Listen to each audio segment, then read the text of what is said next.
हाँ तो प्यारे बच्चों, आप लोग कैसे हैं? मैं उम्मीद करता हूँ आप लोग अच्छे होंगे। मैं राजू अपने चैनल ओनली स्टडी मटेरियल पर आप लोग का स्वागत करता हूँ। आज हम लोग कक्षा 10 का मैथ लेसन 1 और लेसन 2 से 30 मोस्ट इम्पोर्टेंट बहुविकल्पीय प्रश्न पढ़ेंगे, जो किसी न किसी पेपर में हर साल आया हुआ है और 2027 के लिए मोस्ट इम्पोर्टेंट यह प्रश्न होंगे। यह सारे के सारे प्रश्न किसी न किसी सन में पूछे गए हैं। तो आइए हम लोग शुरू करते हैं अपना क्लास। तो हम लोग का पहला प्रश्न है कि संख्या 144 से सॉरी संख्या 144 से अभाज्य गुणनखंडों में अभाज्य गुणनखंडों के घातों का योग होता है। सवाल हम लोग का है कि संख्या 144 के अभाज्य गुणनखंडों में सबसे पहले अभाज्य गुणनखंड के बारे में हम लोग समझ सकते हैं कि अभाज्य गुणनखंड का मतलब क्या होता है। अभाज्य गुणनखंड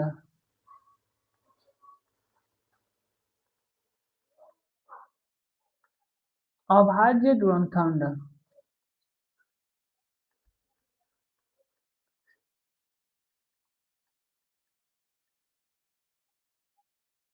अभाज्य मतलब सबसे पहले अभाज्य संख्या के बारे में समझते हैं कि अभाज्य संख्या, अभाज्य मतलब अभाज्य संख्या। तो अभाज्य संख्या वे संख्या होती है जो केवल एक और स्वयं से ही विभाजित होती है। अभाज्य संख्या। नेक्स्ट पेज पे हम लोग अभाज्य संख्या के बारे में पढ़ लेते हैं कि अभाज्य संख्या क्या होती है। थोड़ा सा हम बता देते हैं। सारी संख्याएं के बारे में मैं पढ़ा चुका हूँ। यदि आपको थोड़ा भी दिक्कत हो तो आप जाके पढ़ लीजिएगा। यह प्ले लिस्ट में वीडियो पड़ी हुई है। सबसे पहले हम अभाज्य संख्या के बारे में बात कर लेते हैं कि अभाज्य संख्या क्या होती है। अभाज्य संख्या अभाज्य संख्या वे संख्या होती है जो केवल जो केवल जो केवल एक और स्वयं से ही विभाजित होती है। स्वयं से ही विभाजित होती है। विभाजित होती है। वो सब क्या कहते हैं? वो सब अभाज्य संख्या कहते हैं। अभाज्य संख्या वे संख्या होती है जो केवल एक और स्वयं से ही विभाजित होती है, किसी अन्य संख्या से विभाजित नहीं होती है। जैसे हम एग्जाम्पल में ले सकते हैं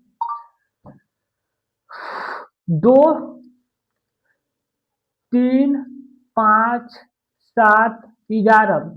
यहाँ पर आप देख सकते हैं कि जो 2 है ना केवल एक और 2 से ही विभाजित है। यहाँ पर जो 3 है वह एक और 3 से ही विभाजित है। जो 5 है वह एक और 5 से ही विभाजित है, किसी अन्य संख्या से विभाजित नहीं होगा। इसी प्रकार जो यह 7 है वह 7 और 1 से ही विभाजित होगा, किसी अन्य संख्या से नहीं। यह क्या है? केवल 1 और 11 से ही विभाज्य हो रहा, किसी अन्य संख्या से विभाजित नहीं होगा। इसलिए क्या होगा? अभाज्य संख्या होगी।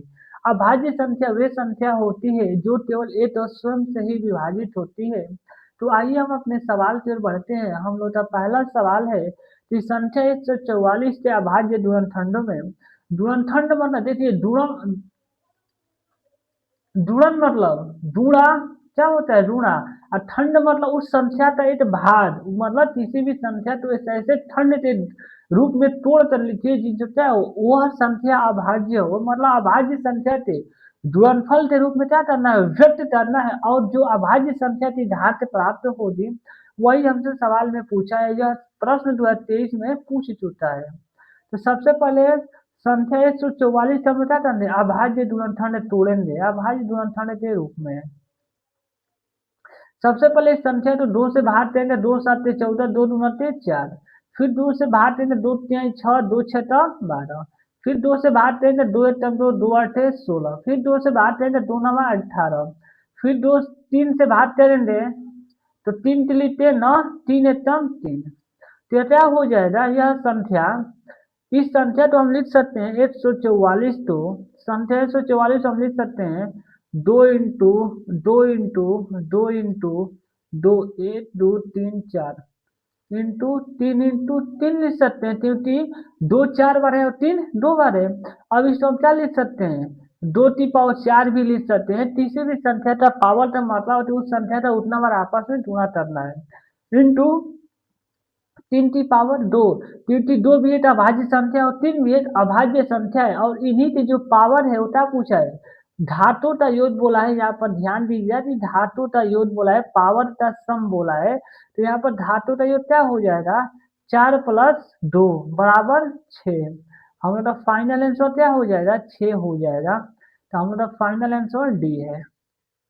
बढ़ते हैं दूसरे सवाल की ओर कि हम लोग का दूसरा सवाल क्या है। दूसरा सवाल बोला कि संख्या 182 और 78 का क्या करना है, एचसीएफ ज्ञात करना है। तो हम लेसन वन में पढ़ा चुके हैं कि एलसीएम और एचसीएफ कैसे ज्ञात किया जाता है। तो सबसे पहले हम क्या करते हैं, संख्या को अभाज्य गुणनखंड के रूप में तोड़ते हैं। जो संख्या घनिष्ठ होती है वही क्या होता है, एचसीएफ होता है। तो सबसे पहले हम क्या करेंगे, संख्या 182 को अभाज्य गुणनखंड के रूप में तोड़ेंगे। संख्या 182 को हम लोग अभाज्य गुणनखंड के रूप में तोड़ेंगे। इसी प्रकार हम लोग संख्या 78 को अभाज्य गुणनखंड के रूप में तोड़ेंगे। 182, यदि हम 182 के दो से भाग करते तो दो नौ 18, दो एकम दो, सात से भाग करते सात एकम सात, सात तरीके 21, 13 से भाग करते हैं ना 13 कम 13। इसी प्रकार क्या हो जाती संख्या 78, अब दो से भाग करें दो तिहाई छः, बचा तीन नए दो नवा 18, फिर तीन से भाग करेंगे तो तीन एकदम तीन, तीन चलिए तीन नौ, फिर 13 से भाग करें तो 8। अब हम लोग क्या करेंगे कि संख्या 182 तो हम क्या लिख सकते हैं, दो इंटू सात इंटू 13। इसी प्रकार संख्या 78 तो लिख सकते हैं दो इंटू तीन इंटू 13। तो यहाँ पर क्या है, यह दो संख्या तो घनिष्ठ है और 13 क्या घनिष्ठ है। जो संख्या घनिष्ठ होती है वही क्या होता है, एचसीएफ होता है। तो लिखेंगे चूंकि एचसीएफ संख्या कितना निकालना है, एक आठ दो और 78 का मिटा देना, एचसीएफ निकालना है। तो क्या हो जाएगा, दो इंटू 13। जो संख्या घनिष्ठ होती है वही क्या होता है, एचसीएफ होता है। तो यह क्या हो जाएगा, 13 दूना 26। तो यही हम लोग फाइनल आंसर क्या हो जाएगा, हम लोग का फाइनल आंसर 26 हो जाएगा। बढ़ते हैं नेक्स्ट सवाल पर अपने, कि हम लोग का तीसरा सवाल है कि दिया गया संख्या क्या है 132 और 288 का एलसीएम, तो हमें एचसीएफ, लसम मतलब एलसीएम होता है, लसम मतलब एलसीएम, मौसम मतलब क्या होता है, एचसीएफ होता है।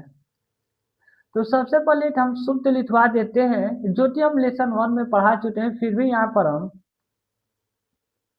उस सूत्र तो हम लिखवा देते हैं। चूंकि दो संख्या का गुणनफल मतलब प्रथम संख्या इंटू दूसरी संख्या, ए क्या है प्रथम संख्या, बी क्या है दूसरी संख्या, बराबर उन संख्याओं का एलसीएम इंटू क्या होता है, एचसीएफ होता है। इसमें ए क्या है प्रथम संख्या, बी क्या है दूसरी संख्या, सॉरी, दो संख्याओं का गुणनफल उन संख्याओं के एलसीएम और एचसीएफ के गुणनफल क्या होता है, बराबर होता है। तो यह क्या है, सूत्र है, फार्मूला है। इसको आप लिख सकते हैं कि दो संख्याओं का गुणनफल उन संख्याओं का एलसीएम और एचसीएफ का आपस में गुणनफल संख्या के गुणनफल के बराबर होता है। तो हम तो यहाँ पर पहले दिया प्रथम संख्या, चूंकि प्रथम संख्या क्या दिया है 132 दिया है, दूसरी संख्या हम लोग क्या दिया है 288 दिया है, और देखिए मतलब लसम मतलब कि दो संख्याओं का लौसम दिया है, एलसीएम दिया एलसीएम कितना दिया हमें 3168। एचसीएफ हमें क्या करना है, एचसीएफ हमें निकालना है। तो चूंकि ए इंटू बी बराबर क्या होता है, L C M into H C F हो जाएगा। प्रथम संख्या 132, दूसरी संख्या 288, बराबर एलसीएम कितना है 3168 इंटू एच सी एफ पूछा है एच सी एफ। अब हम लोग क्या करेंगे, इसे छोटा कर लेते हैं।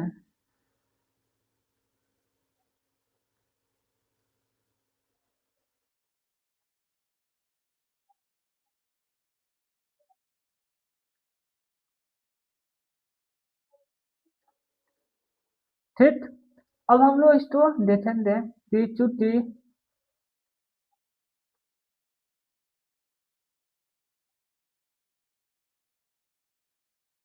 चूंकि देखिए अब हम क्या करेंगे, इससे इससे भाग करेंगे तो क्या हो जाएगा, एच सी एफ बराबर क्या हो जाएगा, 132 इंटू 288 3168। अब हम लोग इसे चार से बात करेंगे। चार, चार तिहाई 12 बचा एक, यहाँ ये चार तिहाई 12, इसको हम चार से बात करते हैं, चार सत्ते 28 बचा कितना 3, तो हो जाएगा 36 4 9 36 4 बनाते 8, 11 7 77 11 22 11 से बात करते हैं तो 11 तिहाई 33, 11 से इसमें बात करते हैं तो 11 7 77 बचा तैयारी 2, यहाँ तो 22 है तो 11 बनाते 22, 3 से बात करते हैं, चाहे पहले स्टोर सॉरी तो चुट बराबर इससे बड़ा हो जाएगा 3 इंटू 288 बटा 72, 3 से बात करेंगे इसमें कितना आएगा, 3 6 बचा कितना एक, यहाँ पे हो जाएगा 12 तो 3 चौथे 12, 24 से बात करेंगे इसको तो 24 से कम 24 बचा कितना 4 88, 24 से कम 24, तैयारी बचा 4 तो हो जाएगा 48, 24 न थे 48, तो हमें एच सी एफ क्या प्राप्त हुआ है, चूंकि एच सी एफ क्या हमें प्राप्त हुआ है 12 प्राप्त हुआ है, तो हम लोग का फाइनल आंसर क्या हो जाएगा 12, तो जो कि कहाँ पर है, यहाँ पर है, सारा क्या है गलत है, तो यही हम लोग का फाइनल आंसर 12 हो जाएगा। दो संख्याओं का गुणनफल यह है, एक बार सूत्र तो आप देख लीजिएगा कि दो संख्याओं का गुणनफल उनके एचसीएफ और एलसीएम के गुणनफल के बराबर होता है। बढ़ते हैं नेक्स्ट सवाल पर अपने कि नहीं, हम लोग का चौथा सवाल देखिए 2023 में सेट जो पेपर का सेट होता है यूपी बोर्ड में 60 सेट बनता है, जिसमें पेपर का सेट डीवी में क्या हुआ, यह प्रश्न 2023 में आ चुका है उत्तर प्रदेश से यूपी बोर्ड के पेपर में क्या हुआ 2023 में आ चुका है यह प्रश्न 2023 में। सवाल है कि किन्हीं दो धनात्मक पूर्णांक ए और बी के लिए, मतलब ए और बी क्या है, दो धनात्मक पूर्णांक मतलब कोई संख्या है, तो उनके लिए निम्न में से कौन सा कथन सत्य है।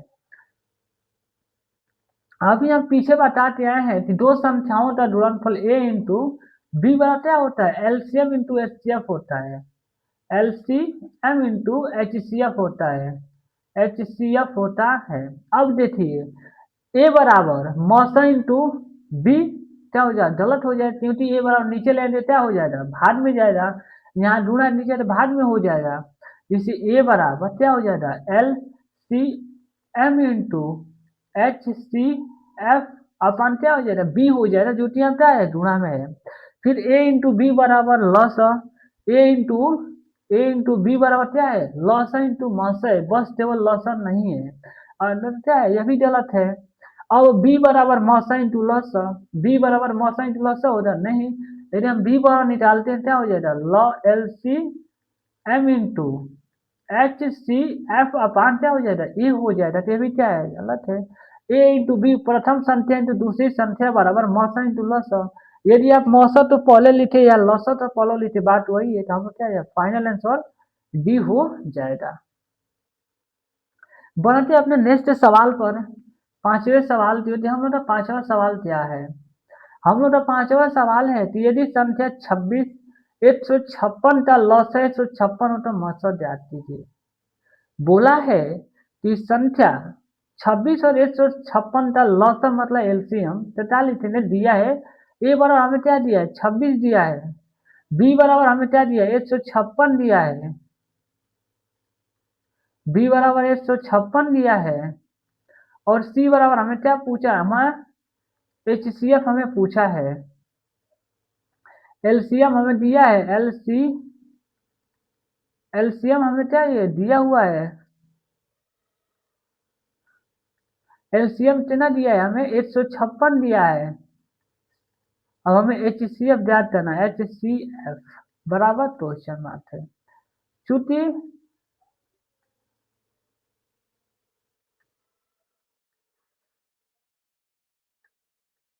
चूंकि ए इंटू बी बराबर क्या होता है, LCM into H C F. आप H C F into L C L भी लिख सकते हैं, जैसे हम समझाते हैं। 2 इंटू 3 करने तभी 6 आएगा, या 3 इंटू आप 2 भी करें तभी आपस में क्या आएगा, 6 ही आएगा। तो आप आगे पीछे लिख सकते हैं, उसमें कोई दिक्कत वाली बात नहीं है। आप ये ना सोचें कि आप उधर तो अभी बताते हैं कि H C F into LCM होता है, फिर आप LCM into H C F क्यों लेते हैं। तो क्या होता है, क्रम बदल सकते हैं, जुड़ाव में क्या होता है, क्रम बदला जा सकता है। अब क्या हो जाएगा, ए का मान हमें क्या दिया है, 26 दिया है। बी का मान 156 दिया है। तो एलसीएम कितना है, 156 है, और एच सी एफ पूछा है, तो 156 से 156 कट जाएगा। तो एच सी एफ बराबर क्या हो जाएगा, 26। ठीक है, या फाइनल आंसर हम लोग का 26 हो जाएगा। तो ऑप्शन देख लेते हैं, तो हम लोग का ऑप्शन क्या है, तीसरा सही है। हम लोग का फाइनल आंसर बी सही होगा। बढ़ते हैं अपने नेक्स्ट सवाल 6वां पर। हम लोग तो 6वां सवाल है कि 15 और 25 का एच सी एफ 5 होते एलसीएम ज्ञात कीजिए। 15 और 25 का एच सी एफ 5 है, यहाँ पे क्या है, संख्या दी हुई है। देखिए जो पेपर जो है 26 इस साल हुआ है, उसमें पेपर का जो टोड है वो क्या है, एफ डब्ल्यू है, और जी ए क्या है, दो सेट में यह प्रश्न क्या हुआ है, आया हुआ है, जो इसी साल पेपर हुआ है 2026 के लिए। जो 2026 में बोर्ड एग्जाम का पेपर हुआ था, अच्छा 10 का, उसमें क्या है, यह प्रश्न आ चुका है 2 बार, 2 पेपर में आया, 2 सेट में आया, 7 सेट में से 2 सेट में क्या हुआ है, प्रश्न आया हुआ है। यहाँ पर संख्या हमें दी हुई है, क्या दी हुई है, ए बराबर 15 दिया है, बी बराबर हमें क्या दिया है, बी बराबर 25 दिया है, और क्या है, एल एच सी एफ दिया है, एच सी एफ हमें क्या दिया है, 5 दिया है, और एलसीएम क्या है, निकालना है। एलसीएम बराबर क्वेश्चन मार्क, चूंकि क्या है, हमें एलसीएम ज्ञात करना है, तो चूंकि ए इंटू बी बराबर क्या होता है, L C M into H C F.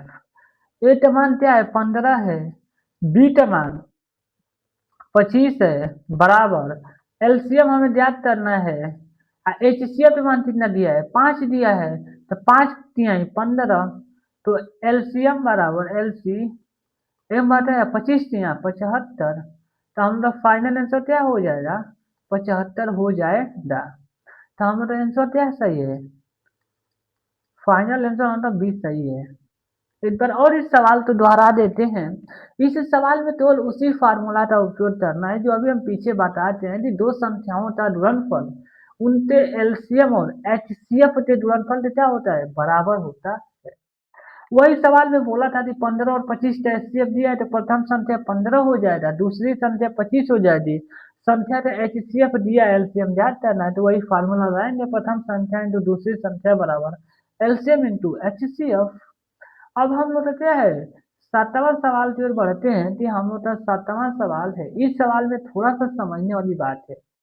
सवाल में बोला कि वह बड़ी से बड़ी संख्या, वह बड़ी से बड़ी संख्या जिससे उस संख्या से, जिससे का अर्थ मतलब कि उस संख्या से जो बड़ी से बड़ी संख्या है उससे 245 और 1037 को विभाजित करने पर प्रत्येक दशमलव शेषफल 5 प्राप्त होता है।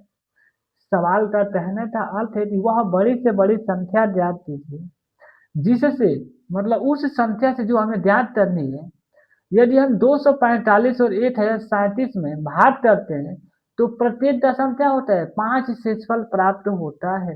तो जब भी इस प्रकार का सवाल है, जैसे यह पेपर 2023 के बोर्ड एग्जाम में क्या हुआ है, आ चुका है।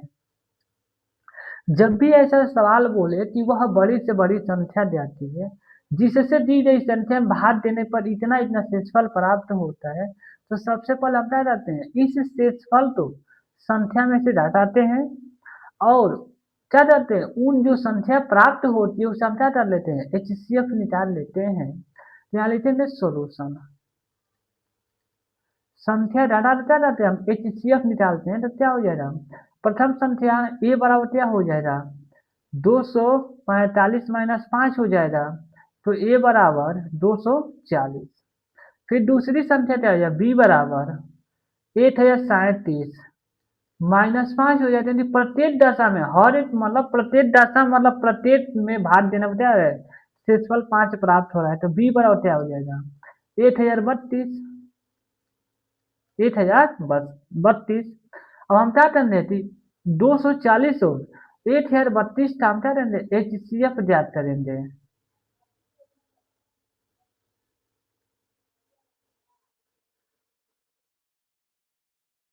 132 और 1032 और 240 हम क्या करना है HCF ज्ञात करना है। तो HCF ज्ञात करने से सबसे पहले संख्या तो अभाज्य गुणनखंड के रूप में तोड़ते हैं। तो सबसे पहले हम क्या करेंगे 240 तो लेंगे। यदि हम 240 तो 2 से भाग देंगे, दो कम दो, दो नते 4, जीरो ऐसे ही रहेगा। फिर 2 से भाग देंगे, दो दो छता 12, जीरो। फिर 2 से भाग देंगे, दो तिहाई 6, जीरो ऐसे ही आएगा। फिर 2 से भाग देंगे, दो कम दो, बचा तैयारी है, यहाँ हो जाएगा 10, दो पाँचे 10। फिर 3 से भाग देंगे, 3 पाँचे 15, पाँच एकम 5। फिर अब हम लोग लेंगे संख्या 8 है 37, तो 1032, क्योंकि 5 घटाएं तो हमें क्या प्राप्त हुआ है 1032 प्राप्त हुई है। न्यू संख्या में क्या प्राप्त हुई है 1032। अब इसको हम क्या करेंगे 2 से भाग करेंगे। यहाँ पर ध्यान दीजिएगा कि जिन संख्या के इकाई अंक 0, 2, 4, 6, 8 होते हुए संख्या क्या होती है 2 से पूर्णतः विभाजित होती है, 2 से विभाजित होती है, 2 से विभाजित होती है, विभाजित होती है। यह सारा चीज हम पिछले लेसन 1 में बता चुके हैं कि कौन सी संख्या किस संख्या से विभाजित होगी। अब यहाँ पर क्या होगा यदि हम इन संख्या में 2 से भाग करेंगे, 2 पाँचे 10, दो एकम दो, तैयारी बचा यहाँ हो जाएगा 12, दो छता 12। फिर हम 2 से भाग करेंगे तो 2 दूना 4, दो पाँचे 10, दो आठे 16। फिर 2 से भाग करेंगे तो दो दो एकम दो, दो दूना 4, दो नवा 18। फिर हम क्या करेंगे यहाँ पर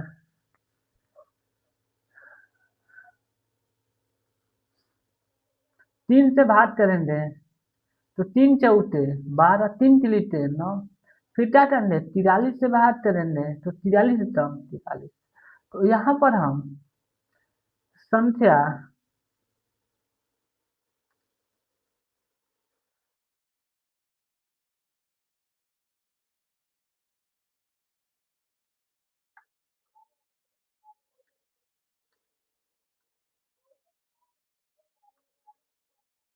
संख्या हम क्या लिख सकते हैं 240, तो हम लोग लिख सकते हैं 1 2 3 4, 2 into 2 into 2 into 2, 3 into 5, 3 into 5 लिख सकते हैं। इसी प्रकार संख्या 1032 तो हम लोग क्या लिख सकते हैं 2 इंटू 2 इंटू 2 इंटू 3 इंटू 43।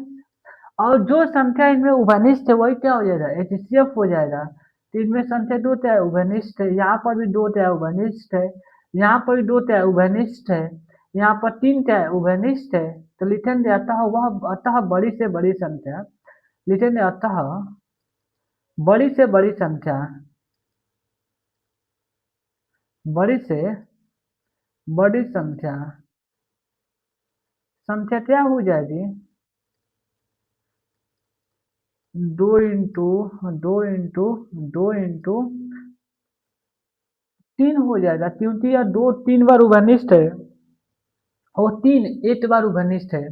तो 2 दूना 4, 4 दूना 8, 8 3 24, तो बराबर 24। तो वह संख्या क्या है 24, वह बड़ी से बड़ी संख्या क्या है 24 होगी, जो क्या है दो जो मतलब 24 से इन संख्या में जब हम भाग करते तो हमें क्या प्राप्त होगा प्रत्येक दशा में 5 शेषफल प्राप्त होगा। आप भाग करके देख लीजिएगा 24 से इन संख्या में, जिस यहाँ पर हम भाग कर दिखाते हैं तो 24 जहाँ में 240 होता है, शेषफल कितना बचेगा 5, कितना बचेगा 5। तो इसी प्रकार आप 1 है 37 में भाग करेंगे ना तो क्या प्राप्त होगा अंत में आपको 5 ही शेषफल प्राप्त होगा। तो वह बड़ी से बड़ी संख्या क्या होगी 24 होगी।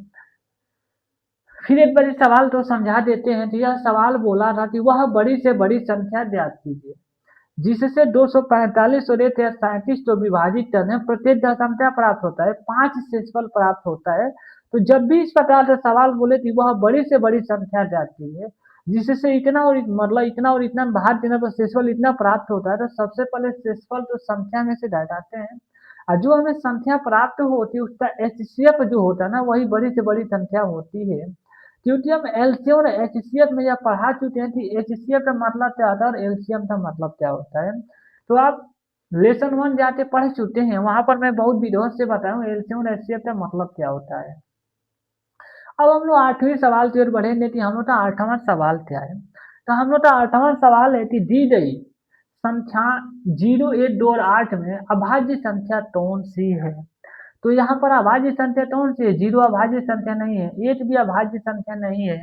यहाँ पर आप नोट करके लिख सकते हैं सबसे छोटी अभाज्य संख्या, जो कि हम पढ़ा चुके हैं फिर भी आप लोग तो बता दे रहे हैं। सबसे छोटी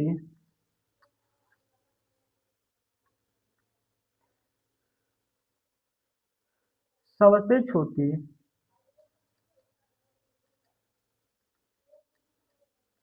सबसे छोटी सबसे छोटी अभाज्य संख्या अभाज्य संख्या क्या हो जाएगी। तो सबसे छोटी अभाज्य संख्या क्या होती है, 2 होती है। यहाँ पर दूसरा पॉइंट आप लिख सकते हैं कि 1 ना तो अभाज्य है ना तो अभाज्य है और ना ही और ना ही भाज्य संख्या है, भाज्य संख्या है। ये ना तो अभाज्य संख्या और ना ही भाज्य संख्या होती है। क्या होती है, विषम संख्या हो सकती है, प्राकृतिक संख्या हो सकती है, पूर्णांक संख्या हो सकती है, परिमेय संख्या हो सकती है, लेकिन यह ना तो भाज्य संख्या और ना ही अभाज्य संख्या है। और सबसे छोटी अभाज्य संख्या 2 होती है। तो इसमें क्या है, 2 यहाँ पर 8 है तो यह 1 से विभाजित है, 2 से विभाजित है, यह 4 से विभाजित होगा, 8 से विभाजित ऐसा होगा, भाज्य संख्या नहीं होगा। क्योंकि भाज्य संख्या वे संख्या होती है जो केवल एक और स्वयं से ही विभाजित होती है। यहाँ पर एक भाज्य है, ये नहीं, 0 भी भाज्य नहीं है। सबसे छोटी या भाज्य संख्या क्या होती है, 2 होती है। तो ये हमारा फाइनल आंसर हो जाएगा। बढ़ते हैं नेक्स्ट सवाल पर हम लोग का 9वां सवाल है कि संख्या 12 और 21 का एलसीएम क्या है, 84 है, तो एचसीएफ ज्ञात कीजिए। फिर वही फार्मूला लगाना है, संख्या दी हुई है, प्रथम संख्या 12 है, दूसरी संख्या अमृता दी है, 21 दिया है, एलसीएम दिया है, एलसीएम हम लोग तो दिया है क्या, 84 दिया है, एचसीएफ हमें पूछा है, एचसीएफ हमें निकालना है। तो चूंकि प्रथम संख्या इंटू दूसरी संख्या बराबर L C M into H C F हो जाएगा। प्रथम संख्या 12 है, दूसरी संख्या 23 है, बराबर एलसीएम क्या है, 84 है, और एचसीएफ हमें निकालना है। क्योंकि मौसा का मतलब ही क्या होता है, एचसीएफ होता है, और लौसा का मतलब होता है एलसीएम। तो 23 से भाग देंगे, 23 चौथे 84 होता है, 4 बार 4 की है 12। तो एच सी एफ बराबर क्या हो जाएगा, 3 हो जाएगा। तो हम लोग फाइनल आंसर क्या हो जाएगा, 3 हो जाएगा। क्योंकि यह सारा क्या है, गलत है। तो हम लोग फाइनल आंसर ए सही है। इस सवाल में समझाने लायक कोई ऐसा बात नहीं है, क्योंकि इस पर हम लोग फिर लगातार 4 सवाल कर चुके हैं। तो फिर इसमें क्या समझाएं, केवल इतना ही समझना है कि इसमें बोला है सवाल में कि संख्या 12 और 21 से क्या है, एलसीएम हमें 84 दी हुई, तो प्रथम संख्या 12 हो जाएगी। यदि आप माने तो 21 तो भी आप प्रथम संख्या मान सकते हैं, तो ये जरूरी नहीं है कि आप 12 ही तो ही प्रथम संख्या मानेंगे, आप 21 तो भी प्रथम संख्या मान सकते हैं। और एलसीएम दिया है, एचसीएफ बोला है, तो हमें फार्मूला मालूम है कि प्रथम संख्या इंटू दूसरी संख्या बराबर एलसीएम इंटू एचसीएफ होता है। बस इसी फार्मूला पर रखना है। आप देख सकते हैं यह सवाल 2024 पे दिया है, 23 में भी दिया था, 2026 में भी दिया है। इस फार्मूले में हर साल क्या होता है, एक एक ना एक प्रश्न आता ही है। ऐसा कोई साल नहीं होता जिसमें इस फार्मूला पे सवाल ना दिया हो, या तो बहुविकल्पी प्रश्न थे या तो 2 नंबर थे, ज़रूर इस फार्मूले पे सवाल देता है। आप देखिएगा हर एक जब भी कराएँगे इस फार्मूला पर सवाल तो वह दिया ही होगा हर साल। तो हम लोग पढ़ते हैं अपने नेक्स्ट सवाल पर, यह इस फार्मूले पे बहुत इम्पोर्टेंट है, इस पर हर साल एक सवाल आता है। हम लोग का सवाल है कि निम्न में से कौन सा सहअभाज्य संख्या का युग्म है? हम लोग का 10वां सवाल है कि निम्न में से कौन सा सहअभाज्य संख्याओं का एक युग्म है? यह संख्या 2020, 2024 दो बार है प्रश्न, दो बार यह पेपर में आ चुकी है, सेम यही सवाल 2020 में भी पूछा और 2024 में भी यही सवाल पूछा है। तो सहअभाज्य संख्या क्या होती है? सबसे पहले हम सहअभाज्य संख्या के बारे में पढ़ेंगे कि सहअभाज्य संख्या क्या होती है। वैसे तो हम सहअभाज्य संख्या के बारे में पढ़ा चुके हैं, फिर भी हम एक बात क्या करते हैं, पढ़ा देते हैं।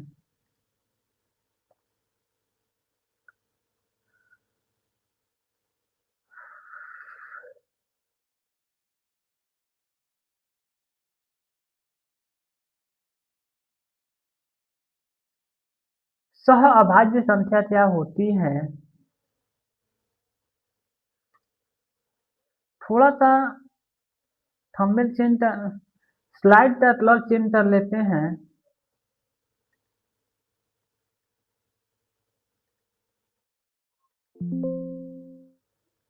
चलिए ठीक है, इसी पर करते हैं, या हाँ, ठीक है, स्लाइड सही है, इस पर समझाने में सही रहेगा। लिखेंगे सहअभाज्य संख्या, सहअभाज्य संख्या,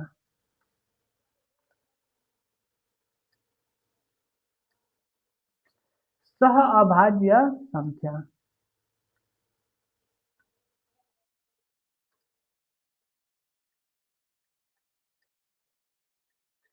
सहअभाज्य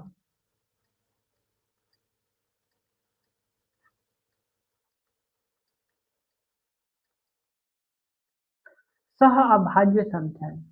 सहअभाज्य संख्याएं वे संख्याएं होती हैं जिनका क्या होता है, एचसीएफ 8 होता है।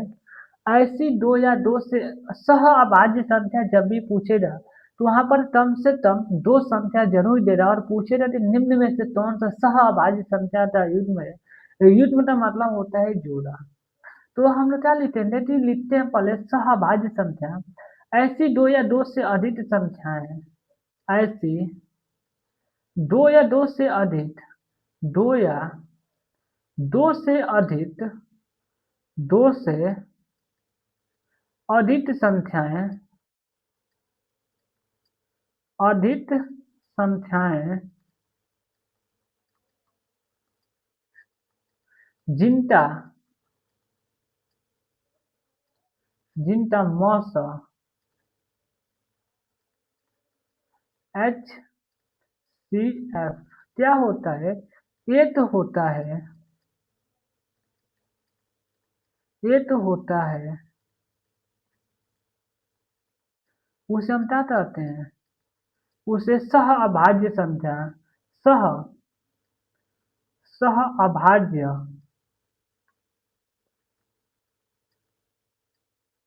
सहअभाज्य, सहअभाज्य संख्या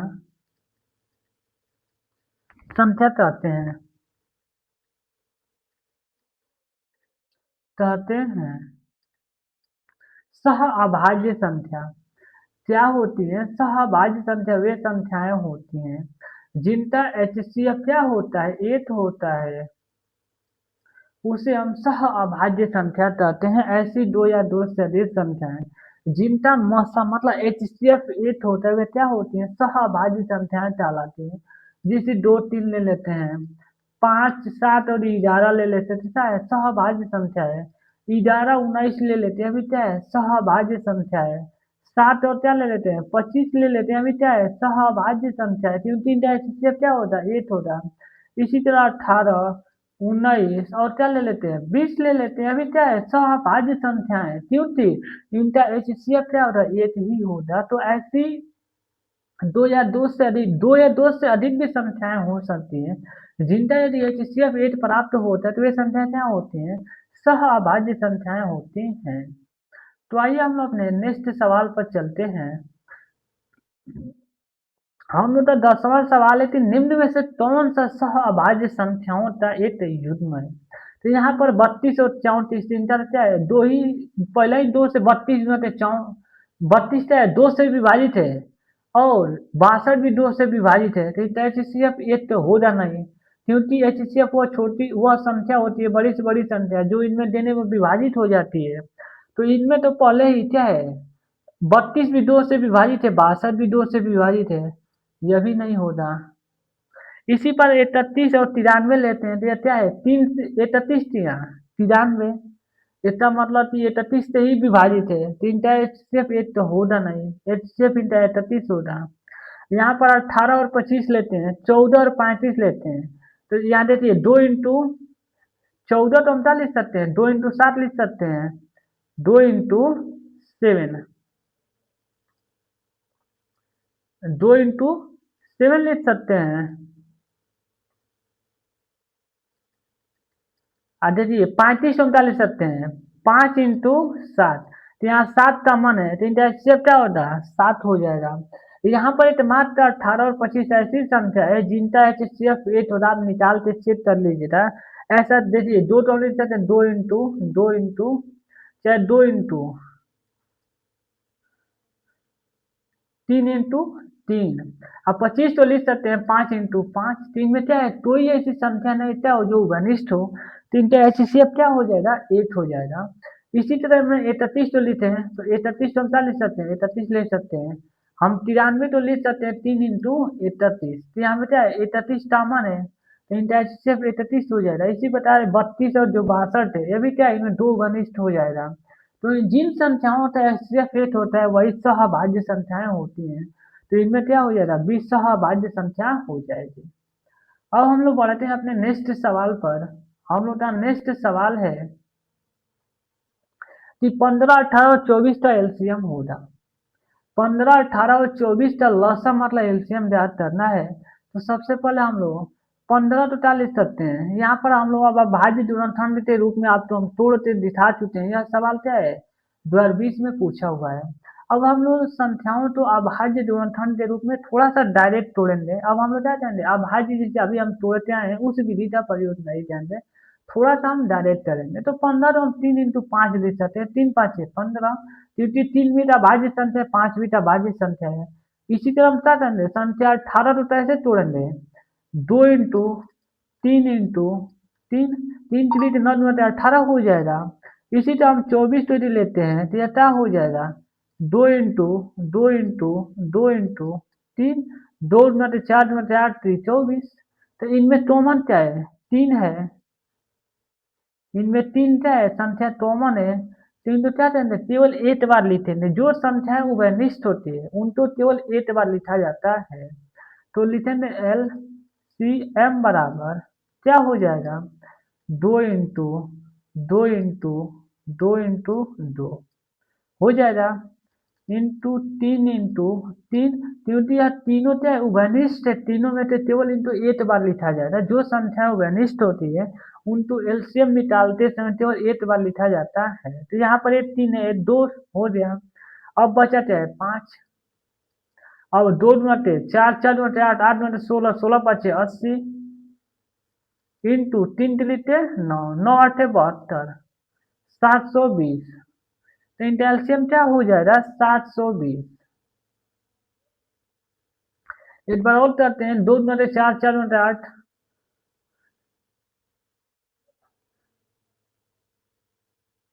हाँ सही है। तो 3 है क्या होगा, नहीं स्टेट 1 बार 2 बार, 1 2 3 4, ठीक, 5 एक बार है, सही है।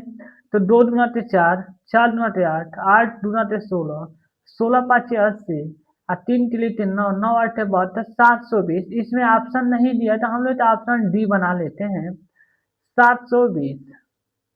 चाहे बी तो हम क्या कर लेते हैं, यहाँ पर 7 बना देते हैं, यही हमें लगता है कि ऑप्शन गलत है। जो बी है वह 120 जैसा 720 होना चाहिए। तो हम लोग का फाइनल आंसर क्या हो जाएगा, बी हो जाएगा, क्योंकि यह सारा क्या है, मिल ही नहीं रहा है, मैच नहीं था रहा है, इसलिए सारा ऑप्शन गलत है। हमारा फाइनल आंसर क्या है, बी हो जाएगा। जो हम लोग का एलसीएम प्राप्त हुआ है वह 720 प्राप्त हुआ है। यही हमारा फाइनल आंसर हो जाएगा। बढ़ते हैं नेक्स्ट सवाल पर अपने।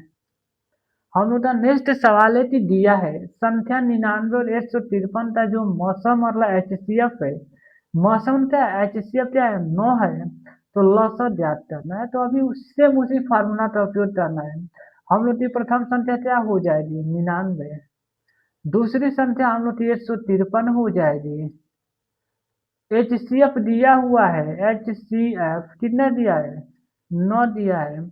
एल सी एम पूछा है, एल सी एम क्या करना है, हमें निकालना है। तो चूंकि ए इंटू प्रथम संख्या इंटू दूसरी संख्या बराबर L C M into H C F. प्रथम संख्या 99 है, दूसरी संख्या हम लोग को 153 दी हुई है, और बराबर एलसीएम हमें क्या करना है, निकालना है। और एचसीएफ हमें पूछा है, एचसीएफ हमें क्या दिया है, 9 दिया है। 9 से इसमें बात करेंगे तो 9 एक कम 9 बचा कितना 6, 9 7 63। तो चूंकि एल सी एम बराबर 99 इंटू 17, तो एल सी एम बराबर 17 नामा 153, 17 नामा 153 थे, 3 हो जाएगा, हाथ मिलाना 15, 17 नामा 153, 5 58 10 68, तो 168। तो हम लोग जो फाइनल आंसर प्राप्त हुआ है एलसीएम क्या प्राप्त हुआ है, 1683। फाइनल आंसर क्या है, डी है, 1683 हमारा फाइनल आंसर डी सही हो जाएगा।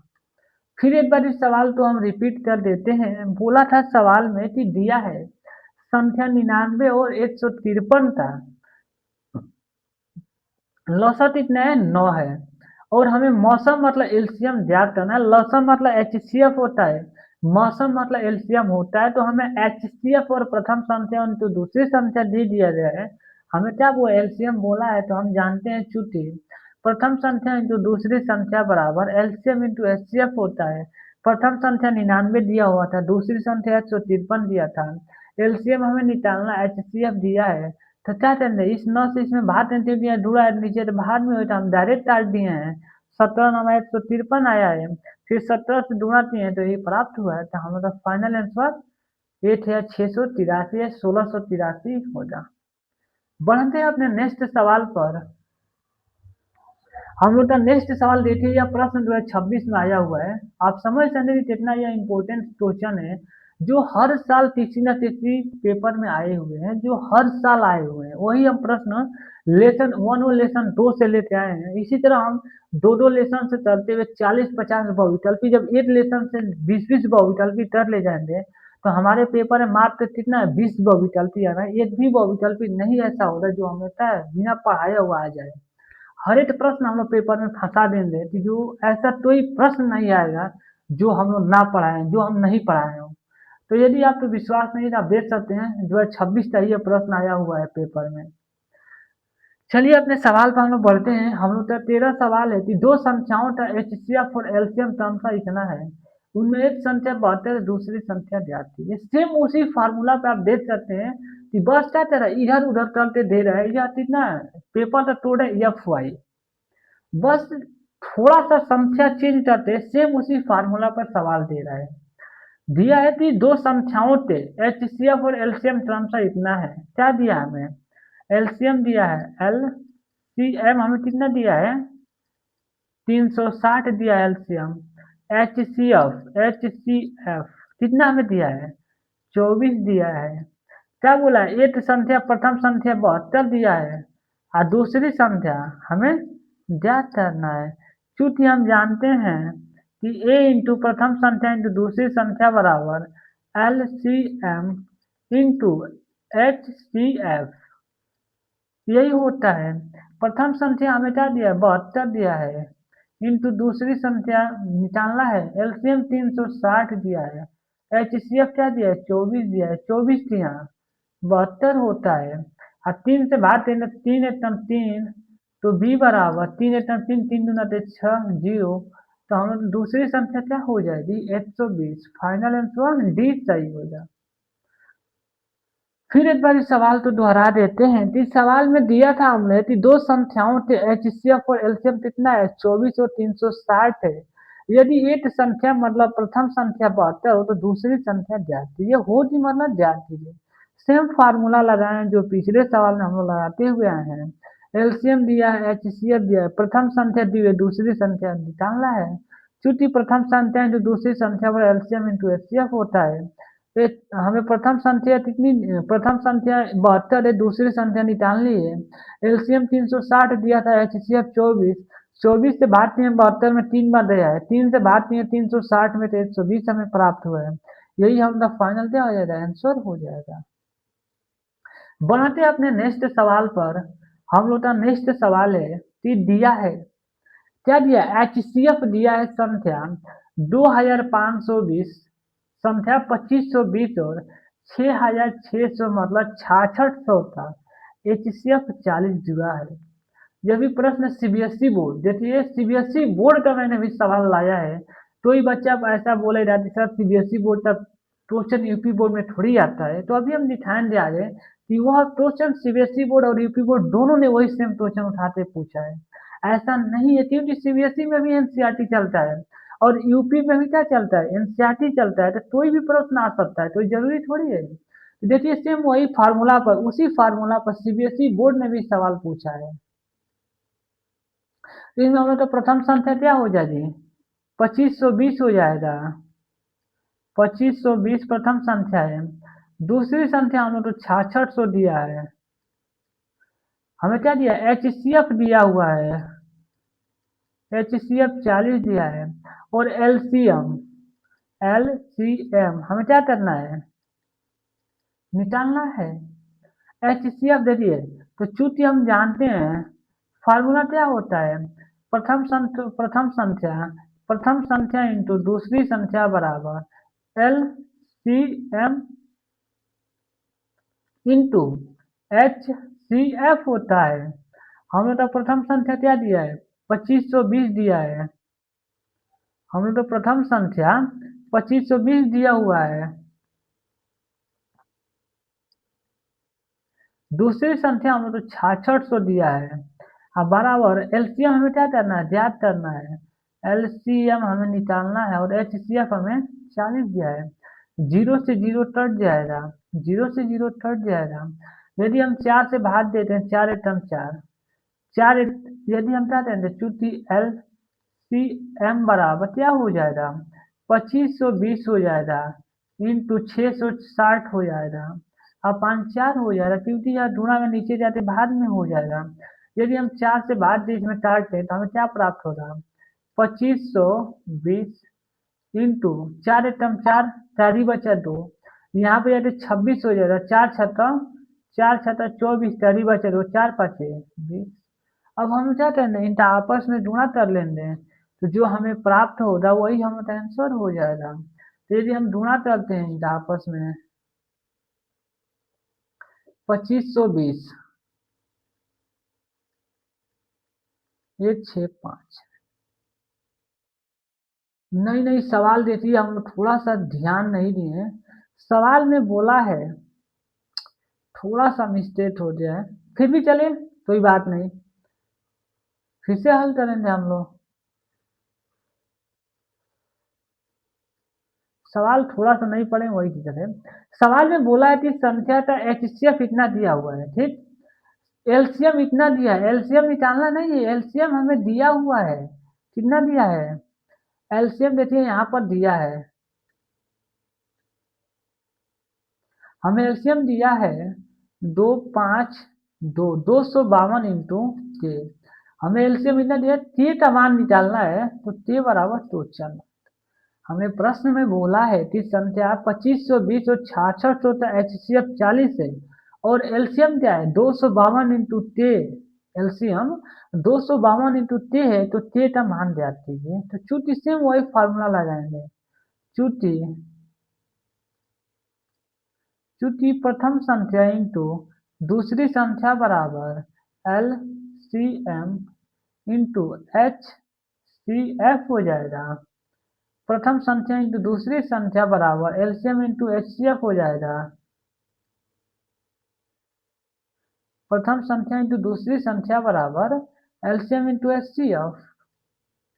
अब हम लोग क्या करेंगे, प्रथम संख्या 2520 है, दूसरी संख्या 6600 है, 6600 बराबर एलसीएम HCF 40 दिया है, एलसीएम 252 इंटू टी है, तो टी बराबर 2520 इंटू 6600 अपान क्योंकि अंतुड़ा में नीचे से भाग में हो जाएगा 40 इंटू 252 इंटू 252 हो जाएगा, क्योंकि के बराबर हम लोग निकाले हैं, जीरो से जीरो कट जाएगा, 252 से 252 ये पूरा कट जाएगा, के बराबर बचेगा 6600 बटा 4, 4 से भाग करेंगे तो के बराबर 4 एकम 4, 4 एकम 4 बचत इतना तैयारी जो यहाँ जाते 26 हो जाए, 4 छठा 24 तैयारी बचा 2 यहाँ जाते हो जाए 20, 4 बचे 20, 1650 जो हम लोग का के का मान प्राप्त हो, क्या प्राप्त हुआ है 1650 प्राप्त हुआ है, जो कि हम लोग का फाइनल आंसर ये सही है। इस सवाल को एक बार और समझा देते हैं कि इस सवाल में बोला था कि दिया है संख्या 2520 और 6600 का HCF कितना है 40 है, और एलसीएम हमें 252 इंटू के दिया है, तो हमें क्या करना है के का मान ज्ञात करना, तब के का मान है मतलब ज्ञात करना है, तो हम क्या जानते हैं कि प्रथम संख्या इंटू दूसरी संख्या बराबर एलसीएम इंटू HCF होता है। सेम वही प्रोसेस लगाए हैं, प्रथम संख्या क्या है ये है, प्रथम संख्या 2520 है, दूसरी संख्या 6600 है, एलसीएम क्या दिया है 252 इंटू ते दिया है, HCF 40 दिया है, सेम मान रखते हैं, फार्मूला टाट पीट के जो हम किए हैं, ये तो कैलकुलेशन अपने मन से करना होता है, आप तो उचित लगे और किसी विधि से आप कर सकते हैं। यहाँ पर एक विधि हम थोड़ा सा और बता देते हैं कि यदि आप इतना करना नहीं चाहते हैं तो केवल 2520 हो 6600 का आप एलसीएम ले लीजिएगा, केवल इतने का एलसीएम तीन का 2520 और इनका इन दोनों संख्या का एलसीएम निकाल लीजिएगा, और 252 इंटू के बराबर जो एलसीएम प्राप्त होगा, एलसीएम प्राप्त होता वही क्या हो जाएगा हल हो जाएगा, केवल इतना भी आप कर सकते हैं ना, 2520 और 6600 का एलसीएम निकालते, क्योंकि जो इनके एलसीएम इनके बराबर है, तो इनके यदि आप बराबर रख देंगे तो तभी मान उतना ही आएगा, 1650 ही प्राप्त होगा आपको। तो आप अंत में यदि नहीं चाहते हैं इतना करना तो आप उतना भी कर सकते हैं। बढ़ते हैं अपने नेक्स्ट सवाल पर। हम लोग का नेक्स्ट सवाल है कि अपरिमेय संख्या है। अपरिमेय देखिए यह भी प्रश्न 2024 में आ चुका है। अब अपरिमेय संख्या क्या होती है और परिमेय संख्या क्या होती है, ये तो मैं पढ़ा चुका हूँ, फिर भी यहाँ पर रिवाइज करा देता हूँ कि परिमेय और अपरिमेय क्या होता है। चलिए ठीक है, यहाँ पर हम परिमेय और अपरिमेय के बारे में बात कर लेते हैं कि परिमेय संख्या क्या होती है। लिखेंगे यहाँ पर परिमेय संख्या रेशनल नंबर। परिमेय संख्या तो अंग्रेजी में रेशनल नंबर कहा जाता है।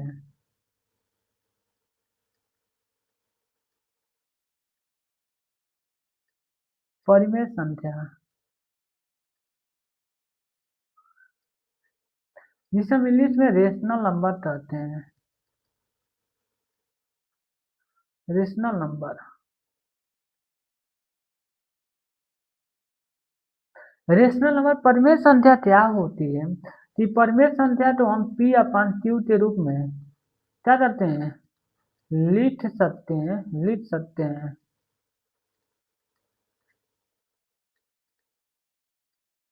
यहाँ क्या होता है ना कि क्यू कभी जीरो के बराबर नहीं हो सकता है, और जो इसमें पी हो, क्यू है क्या एक पूर्णांक संख्या है,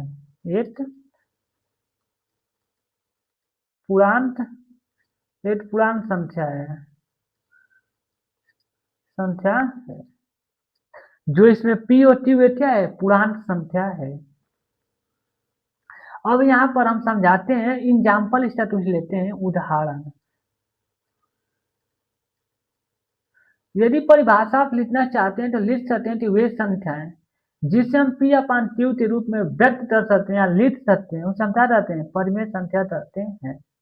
वे संख्याएं जिसे हम पी अपान क्यू के रूप में लिख सकते हैं उसे हम परिमेय संख्या कहते हैं।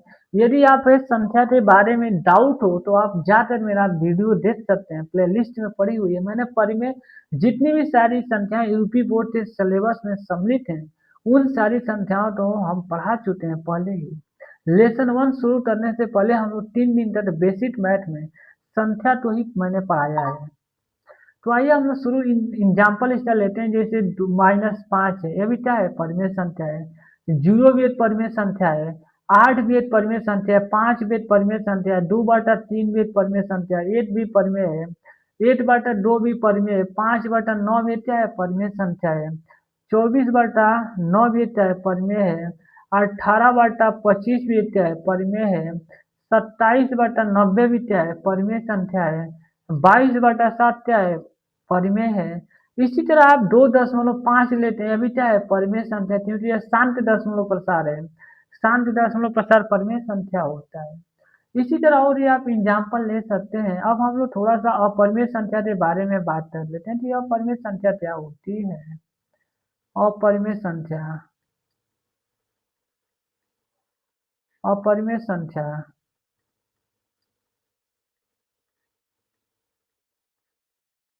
अपरिमेय संख्या तो इरेशनल बोला जाता है। इरेशनल नंबर्स, इरेशनल नंबर्स कहा जाता है। अपरिमेय संख्या क्या होती है, तो इसे पी अपान क्यू के रूप में नहीं लिख सकते हैं, रूप में नहीं लिख सकते हैं,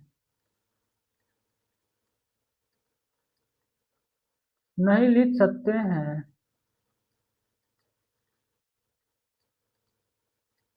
इसे पी अपान क्यू के रूप में नहीं लिख सकते हैं।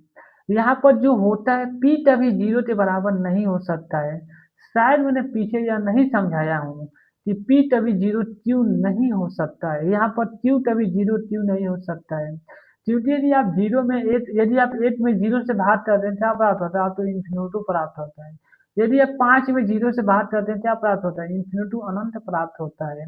यदि आप 100 में 0 से भाग करते हैं ना, तभी आपको अनंत ही प्राप्त होगा। मतलब किसी भी संख्या में यदि आप 0 से भाग करते हैं तो आपको क्या प्राप्त होता है, इन्फिनिटू प्राप्त होता है, अनंत प्राप्त होता है। और जो संख्याएं अनंत तक जाती हैं वे संख्याएं परिमेय संख्या नहीं होती हैं, अपरिमेय संख्या होती हैं। इसलिए कभी क्यू 0 के बराबर नहीं हो सकता है। यही रीजन था कि हम यहाँ पर लिखे कि क्यू कभी 0 के बराबर नहीं हो सकता है। अब हम क्या कहते हैं यहाँ पर परिमेय संख्या में, अपरिमेय संख्या में सॉरी, परिमेय संख्या में पी कभी 0 के बराबर क्यू नहीं हो सकता है। इसको भी यदि हम समझाएंगे कि क्यू कभी 0 क्यू नहीं हो सकता है। यहाँ पर पी और क्यू क्या है, एक पूर्णांक संख्या है। इसका भी एग्जाम्पल हम लेते हैं। एग्जाम्पल जैसे √2 हो जाएगा, √3 हो जाएगा, √7 हो जाएगा, √11 हो जाएगा, √10 हो जाएगा, √15 हो जाएगा। सारी क्या है, सारी अपरिमेय संख्या है। पाई ये क्या है, अपरिमेय संख्या है। पाई एक अपरिमेय संख्या होता है। अब हम लोग यहाँ समझाते हैं कि पी कभी 0 क्यों नहीं होता है, क्योंकि 0 क्या है, 0 एक परिमेय संख्या है। यदि आप 0 में 5 से भाग करें तभी 0 ही प्राप्त होगा। यदि आप 0 में 1000 से भाग करेंगे ना तभी आपको 0 ही प्राप्त होगा। यदि आप 0 में 20,000 या 200 से भाग करते हैं तभी आपको 0 ही प्राप्त होगा। इसीलिए क्या होता है, यदि आप पी 0 कर देते हैं तो किसी भी संख्या से, यदि आप 0 में √3 से भी भाग करेंगे तभी 0 ही प्राप्त होगा।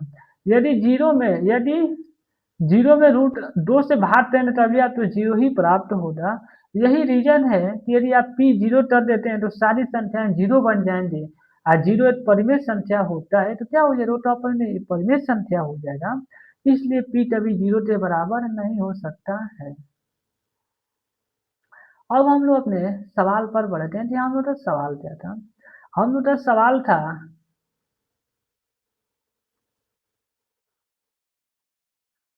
अपरिमेय संख्या है, देखिए √25 है, √25 यहाँ पर √25 का मान होता है 5, √25 का मान होता है 5, √88 का मान होता है 9, क्योंकि आप तो वर्ग और वर्गमूल शायद आपको याद होगा।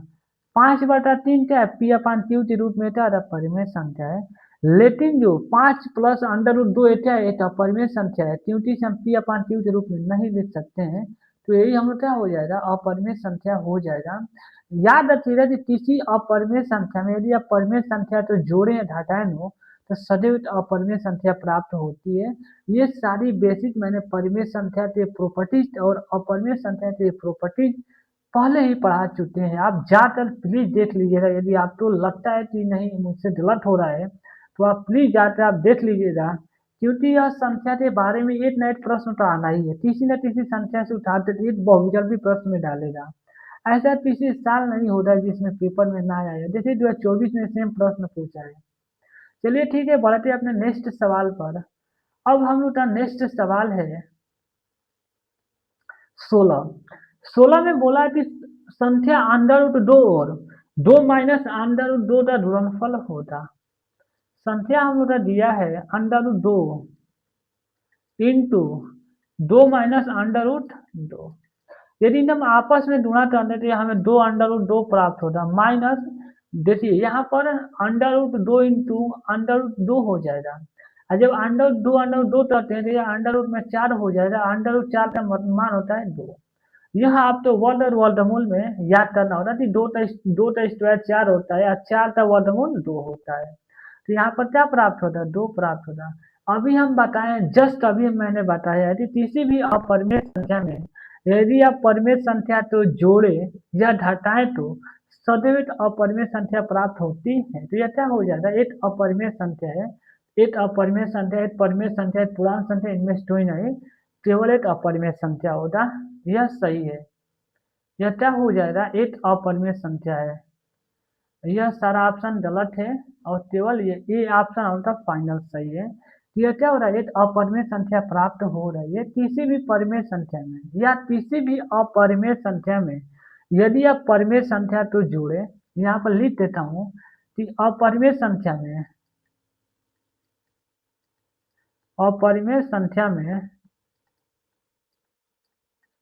यदि आप परिमेय संख्या तो जोड़े या घटाएं तो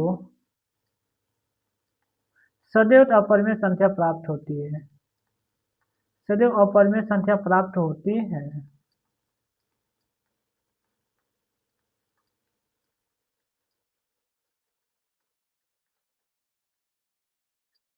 यदि आप अपरिमेय संख्या में परिमेय संख्या तो जोड़े या घटाएं हो तो सदैव क्या होता है, अपरिमेय संख्या प्राप्त होती है।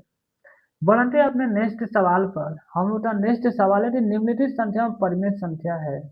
अभी हम परिमेय संख्या के बारे में बताएं। √2 क्या है, √12, √12 तो हम लिख सकते हैं 3 इंटू 4, और 4 तो हम क्या लिख सकते हैं, 2 इंटू 3, यह क्या हो जाएगा, 2 √6, जो कि क्या है, अपरिमेय संख्या है। किसी भी अपरिमेय संख्या में यदि अपरिमेय संख्या से गुणा करते हैं तो सदैव अपरिमेय संख्या प्राप्त होती है, तो यह अपरिमेय संख्या होगा।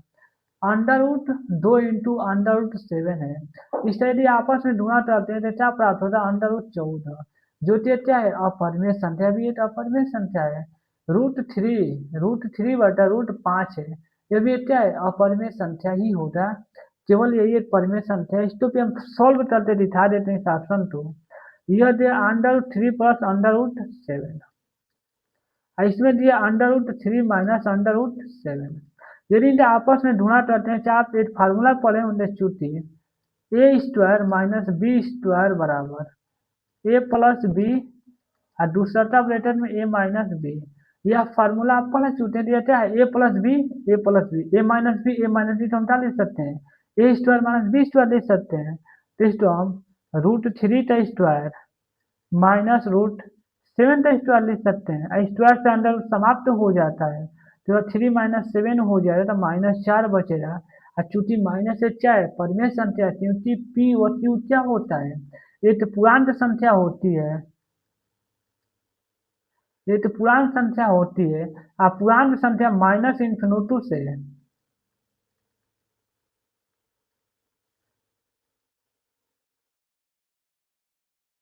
प्लस इन्फिनिटी तक जाती है, मतलब पूर्णांक संख्या माइनस इन्फिनिटी से प्लस इन्फिनिटी तक जाती है। यहाँ पर पूर्णांक संख्या हम लिख देते हैं कि पूर्णांक संख्या माइनस इन्फिनिटी से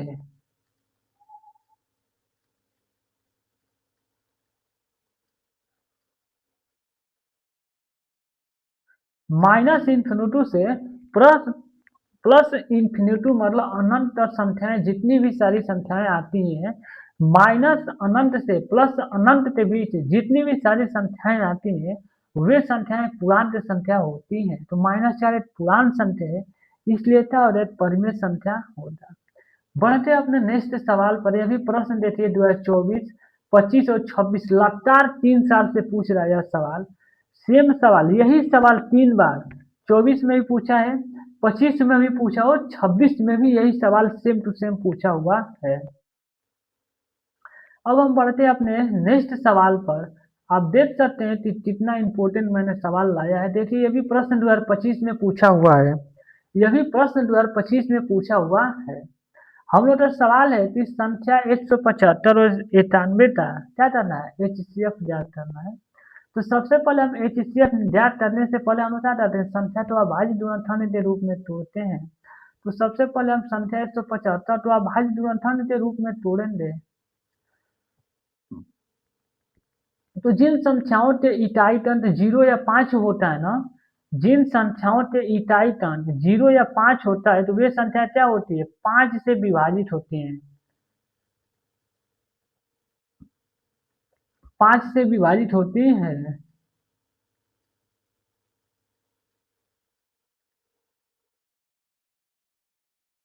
जिन संख्याओं के इकाई अंक 0 या 5 हो, तो वे संख्या क्या होती है, 5 से पूर्णतः विभाजित होती है। तो इस संख्या के इकाई अंक 5 है, तो इसमें हम 5 से भाग करते हैं, तो 5 तिहाई 15, तैयारी बचा 2, यहाँ जाता हो 25, 5 पचे 25, फिर 5 से भाग करें तो 5 7 35, 7 एकम 7, फिर यहाँ पर 91 तो हम बात करते हैं, तो ये 91 तो हम भाग करेंगे 7 से, तो 7 एकम 7, 7 3 23, 13 से भाग करें तो 8।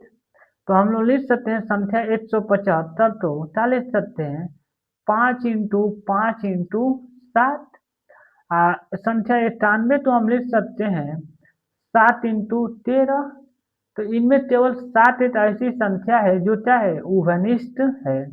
तो इनका HCF क्या हो जाएगा, तो अतः HCF क्या हो जाएगा, 7 हो जाएगा। तो हम तो फाइनल आंसर क्या हो जाएगा, 7 हो जाएगा, जो कि फाइनल आंसर 20 सही होगा। बढ़ते हैं अपने नेक्स्ट सवाल पर। इसमें तो ये समझाने लायक पॉइंट नहीं है कि मैं समझाऊं और डीपली जाकर। इसमें केवल सवाल ने बोला था कि संख्या 175 और 91 का क्या करना है, HCF मौसम ज्ञात करना है। मौसम ज्ञात करने से पहले हम लोग संख्या तो अभाज्य गुणनखंड के रूप में तोड़ते हैं। यहाँ पर मैंने बता दिया है कि जिस संख्या की इकाई 0 या 5 होता है, वे संख्या क्या होती है, 5 से पूर्णतः विभाजित होती है। तो मैंने इसलिए 5 से इसमें भाग किया है, और यहाँ से 7 से भाग देना 91 कर दे, 13 7 91 हो रहे, तो सब तो मालूम है, पहाड़ा याद होगा। तो बढ़ते हैं अपने नेक्स्ट सवाल पर। हम लोग का नेक्स्ट सवाल है, यह एक ऐसा सवाल है जो कि क्या है, एनसीईआरटी एग्जाम्पल का है, जो कि एनसीईआरटी का हर एक सवाल इंपॉर्टेंट होता है, इसलिए इस सवाल को भी मैंने लाया है, शायद यह भी पेपर में आ सकता है। इस सवाल में देखिए बोला है कि संख्या n स्क्वायर, संख्या n² माइनस 8 क्या है, 8 से विभाज्य है। मतलब इसमें जब 8 से भाग करते हैं तो क्या होता है, पूर्णतः विभाजित हो जाता है। तो n 8 है, मतलब n एक कौन सी संख्या है, पूर्णांक संख्या है, प्राकृतिक संख्या है, विषम संख्या है, सम संख्या है। सबसे पहले हम लोग जीरो रख लेते हैं। यदि हम जीरो का स्क्वायर करें तो जीरो ही, 0-1/8, तो जीरो का स्क्वायर जीरो ही हो रहा है, तो जीरो में से जाएगा -8/8। क्या -8 8 से पूर्णतः विभाजित है, तो नहीं, तो पूर्णांक संख्या तो हो नहीं सकती है, क्योंकि पूर्णांक संख्या क्या होती है, माइनस अनंत से प्लस अनंत के बीच जितनी सारी संख्या आती है वे पूर्णांक संख्या होती है। तो ये तो गलत हो गया। अब हम क्या रखेंगे, 8 रखते हैं। तो 8 माइनस 8 बटा 8, ठीक। तो 8 में देखिए 8 माइनस 8 बटा 8, चूंकि कट दिया 8 से जरा 0 बटा 8, यदि हम 0 में 8 से भाग दें तो 0 ही प्राप्त होगा, मतलब क्या है, पूर्णतः विभाजित है। अब हम लोग क्या करते हैं, 2 रख लेते हैं, यन बराबर, तो 2 माइनस 8 बटा 8 हो जाएगा, बराबर क्या हो जाएगा, 2 4 माइनस 8 बटा 8 हो जाएगा। यह 4 में से 1 जाएगा, 3 बटा 8। क्या 3 8 से विभाजित है, तो नहीं, तो यह क्या हो जाएगा, सम संख्या नहीं होगा, प्राकृतिक संख्या भी नहीं हो रहा, क्योंकि दो भी एक प्राकृतिक संख्या है, तो यह क्या है, केवल विषम संख्या है। यहाँ पर आपको यदि सत हो तो आप 3 रखते थे, तो 3 एक विषम संख्या होती है, तो 3 का स्क्वायर 9 माइनस 8 अपान 8, यह क्या हो जाएगा, 9 में से 1 जाएगा, 8 बटा 8, जो कि 8 8 से विभाजित है, 8 प्राप्त होता है, विभाजित है। यदि आप 5 रखते तो 5 का स्क्वायर 25 हो जाएगा, माइनस 8 अपान 8 हो जाएगा, 25 में से 1 जाएगा, 24 बटा 8, 8 से भागे 3 प्राप्त होगा। तो यन क्या है, यन के स्थान पर यदि हम विषम संख्या रखते हैं ना, तो जब यन 8 से पूर्णतः विभाजित हो जाता है, तो वही बोला था कि यन कौन सी संख्या है, तो यन एक क्या है, विषम संख्या हो जाएगी। एक बार और इस सवाल को हम समझाते हैं। इस सवाल में बोला था कि n² माइनस 1 8 से विभाजित है, चाहे 8 से विभाजित है, तो यन एक कौन सी संख्या है, पूर्ण संख्या है, प्राकृतिक संख्या है, विषम संख्या है, सम संख्या है। सबसे पहले हम लोग यन के स्थान पर 0 रखते हैं, क्योंकि 0 एक पूर्ण संख्या है। 0 रखने पर हमें माइनस 8 बटा 8 प्राप्त है, जो कि माइनस 1 8 से विभाजित नहीं होता है, इसलिए क्या हो जाएगी, पूर्ण संख्या नहीं हो जाएगी। फिर हम लोग 8 रखते हैं, तो हमें प्राप्त हुआ है 0 बटा 8, 0 में बात है ना, 0 ही प्राप्त होता है, 8 से विभाजित है। फिर हम लोग क्या रखते हैं, 2 रखते हैं, 2 क्या है, सम संख्या है, जब 2 रखते हैं तो हमें 3 बटा 8 प्राप्त हुआ है, जो कि 3 क्या है, 8 से विभाजित नहीं होता है, इसलिए क्या होता है, सम संख्या भी नहीं होता। अब बचा केवल एक प्राकृतिक संख्या, दो भी एक प्राकृतिक संख्या होती है, इसलिए दो भी नहीं रहा। फिर भी हम क्या रखते हैं, 3 रखते चेती हैं, 3 में रखते हैं तो हमें प्राप्त हुआ कि 8 से विभाजित है। 4 रखते हैं तो 4 4 16 में से जाएगा, 15 बटा 8, 15 कभी 8 से विभाजित होता ही नहीं, इसलिए क्या होता है, केवल एक विषम संख्या होती। बढ़ते अपने नेक्स्ट सवाल पर, हम लोग का नेक्स्ट सवाल है, हम लोग का नेक्स्ट सवाल देखिए। अभी हम बोले ना कि एनसीईआरटी का एग्जाम्पल भी पेपर में पूछे थे, तो यह एनसीईआरटी का एग्जाम्पल है, और जो है 23 के पेपर में भी आया हुआ है प्रश्न, ये यही सेम प्रश्न, आज सेम इसी टाइप का प्रश्न हम करा भी चुके हैं पीछे, सेम वही सवाल बोला है। देखिए कि वह बड़ी से बड़ी संख्या, जिससे मतलब जो हमें बड़ी से बड़ी संख्या ज्ञात करनी है, उस संख्या से 70 और 125 को हम भाग देते हैं, तो शेषफल क्या प्राप्त होता है, 5 और 8 प्राप्त होता है। तो मैंने क्या बताया कि सबसे पहले शेषफल तो संख्या में से घटाते हैं, तो यहाँ लिखेंगे सोल्यूशन, तो संख्या क्या हो जाएगी, संख्या ए बराबर प्रथम संख्या 70 में भाग देते हैं, तो हमें क्या प्राप्त होता है, 5, तो 5 घटाएंगे तो 65 हो जाएगा, तो ए बराबर क्या हमें प्राप्त हो जाएगा, 65 हो जाएगा। बी बराबर, यदि हम उसमें उस बड़ी बड़ी से संख्या भाग देते हैं, तो हमें क्या प्राप्त होता है, 8 प्राप्त होता है।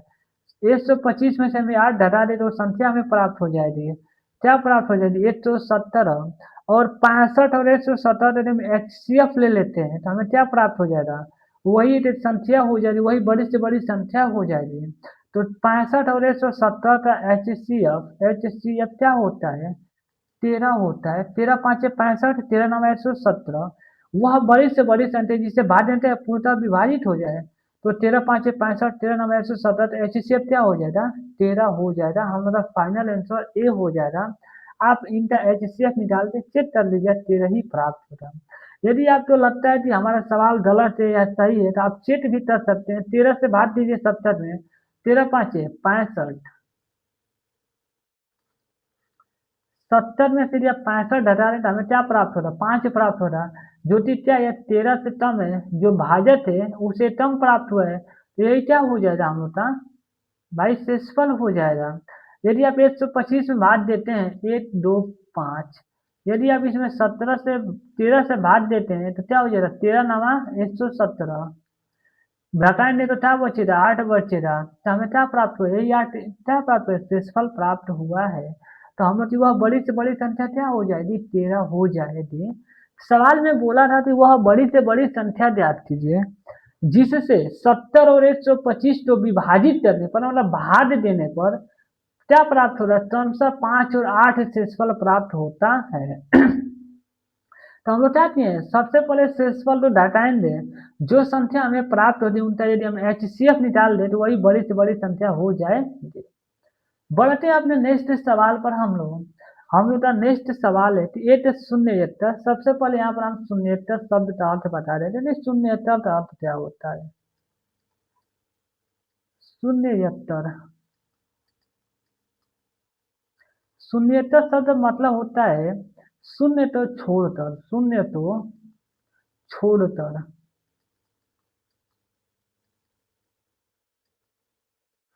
शून्य तो छोड़कर शेष आप सभी संख्याओं को ले सकते हैं, केवल शून्य तो आप नहीं मतलब शामिल नहीं करना होता है। अब सवाल पढ़िए कि एक शून्यतर परिमेय संख्या मतलब आप कोई भी परिमेय संख्या ले सकते हैं, केवल शून्य तो छोड़कर, जीरो तो छोड़कर आप ब्रह्मांड की सभी परिमेय संख्या ले सकते हैं और एक अपरिमेय संख्या का गुणनफल होगा एक शून्य एक का। जैसे शून्य तो ना, शून्य तो हमें छोड़ देना है, शून्य तो नहीं लेना है और शेष सभी परिमेय और अपरिमेय का आपस में गुणा दीजिए। जैसे दो एक परिमेय संख्या है, अंडर रूट थ्री क्या अपरिमेय संख्या है, तो टू अंडर रूट थ्री क्या होता है, अपरिमेय संख्या होता है। इसी तरह 5 अंडर रूट 7 लेते हैं तभी अपरिमेय संख्या प्राप्त होता है। यदि 9 अंडर रूट 7 लेते हैं तभी अपरिमेय प्राप्त होगा। तो सदैव अपरिमेय संख्या प्राप्त होती है। शून्यतर परिमेय संख्या और एक अपरिमेय संख्या का गुणनफल सदैव अपरिमेय संख्या प्राप्त होता है। यहाँ पर नोट करके लिख लीजिएगा, चूंकि किसी परिमेय संख्या का किसी परिमेय संख्या का किसी परिमेय संख्या का किसी अपरिमेय संख्या के साथ किसी अपरिमेय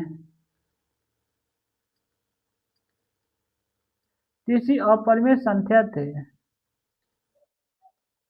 अपरिमेय संख्या के साथ गुणा करने पर साथ गुणा करने पर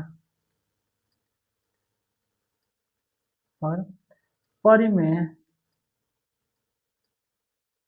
परिमेय और अपरिमेय परिमेय और अपरिमेय संख्या दोनों हो सकती है, दोनों हो सकती है।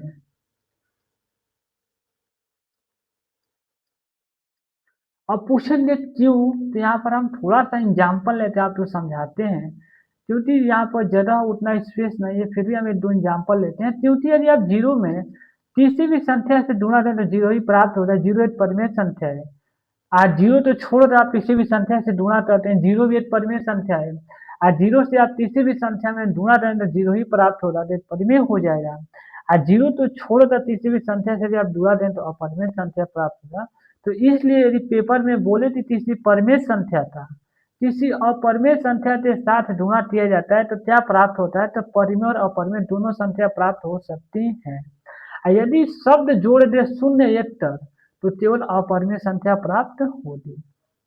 ध्यान रखिएगा, यह बहुत मोस्ट इंपोर्टेंट पॉइंट है। केवल शून्य एक ऐसा शब्द है जो आंसर को ही बदल देता है, पूरे के पूरे आंसर को ही बदल देता है। यदि शून्यतर शब्द कहीं भी ना उपयोग हुआ हो तो आप परिमेय और अपरिमेय दोनों लगाइएगा। यदि शून्यतर शब्द लग जाए तो केवल आप अपरिमेय संख्या लगाइएगा। बढ़ते हैं अपने नेक्स्ट सवाल पर। हम लोग का नेक्स्ट सवाल अब क्या आ जाए, लेसन 2 से आ जाए। जितना भी सवाल हम लोग 23 किए हैं वह क्या है, लेसन 1 से हम लोग 23 सवाल किए हैं। अब हम लोग लेसन 2 से सवाल 9 करेंगे, फिर नेक्स्ट वीडियो में हम लोग लेसन 2 से और 2-4 सवाल ले लेंगे। अब यहाँ पर देखिए, अभी हम बताए थे पिछले कुछ सवालों में कि कोई सवाल एक होता है जो CBSE और यूपी दोनों ने पूछे थे। यह सवाल CBSE बोर्ड 2026 में पूछा है, यूपी बोर्ड 2019 में पूछा है, 2025 में पूछा है। और वही सवाल CBSE बोर्ड ने 2026 जो इस साल पेपर हुआ उसमें पूछा है, सेम यही सवाल। इसी सवाल तो यूपी बोर्ड 2019 और 2025 में पहले ही पूछ चुका है। आइए अब इस सवाल को हम समझते हैं कि बोला है सवाल 22 नंबर सवाल 22 में कि किसी बहुपद एफ एस के लिए कोई बहुपद एफ एस है, क्या है एफ एस के लिए y बराबर एफ एस का ग्राफ दिया गया है, मतलब y बराबर जो एफ एस इस तरह का नीचे ग्राफ दिया गया है, तो एफ एस के लिए शून्यतों की संख्या ज्ञात कीजिए। तो यहाँ पर यदि एफ एक्स बोले तो हमें एक्स अक्ष पर देखना है कि कोई रेखा कितने बिंदु पर प्रतिच्छेद कर रही है। तो यह रेखा बिंदु यहाँ पर प्रतिच्छेद कर रही है, यहाँ पर प्रतिच्छेद करिए और यहाँ पर प्रतिच्छेद करिए। जितना बार वह एक्स अक्ष पर यदि एफ एक्स के लिए बोले तब अभी एफ एक्स के लिए बोले तो एक्स अक्ष पर जितना बार रेखाएं प्रतिच्छेद करती हैं वही उसके शून्यतों की संख्या हो जाती है। तो सवाल 22 का आंसर क्या है, सी सही हो जाएगा। और क्योंकि यह रेखा 3 बार एक्स अक्ष तो 3 बार प्रतिच्छेद कर रही है, यदि यहाँ पर क्या बोले एफ वाई के लिए शून्यतों की संख्या क्या होगी, एफ वाई के लिए, तो फिर हमको वाई अक्ष पर दिखना पड़ेगा कि रेखाएं वाई अक्ष पर कितनी बार काट रही है। तो यहाँ पर वाई अक्ष पर केवल 8 बार रेखाएं काट रहे हैं, तो इससे शून्यतों की संख्या क्या हो जाएगी, 8 हो जाएगी। जितना बार मतलब जिस पर बोलेगा एफ एक्स बोलेगा तो एक्स अक्ष पर देखना है, एफ वाई बोलेगा, एफ मतलब क्या होता है फंक्शन, मतलब फलन भी ले सकते हैं, एफ एक्स मतलब तो ही लिया है ना। तो एफ एक्स यदि बोलता है तो एक्स अक्ष पर देखना है, यदि एफ वाई बोलता है तो हमें क्या करना है, वाई अक्ष पर देखना पड़ता है कि वाई अक्ष पर कितने बार प्रतिच्छेद करे। यदि एफ एक्स बोल रहा है तो आपको एक्स अक्ष पर देखना होगा कि रेखाएं जितनी बार प्रतिच्छेद कर रही हैं, जितनी बार रेखाएं प्रतिच्छेद करती हैं वही उसके शून्यतों की संख्या हो जाती है।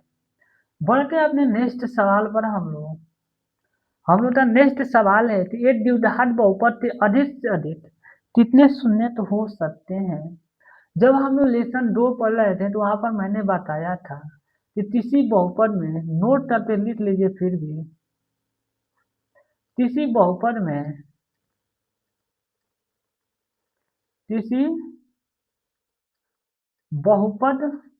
में चर की अधिकतम घात चर की अधिकतम घात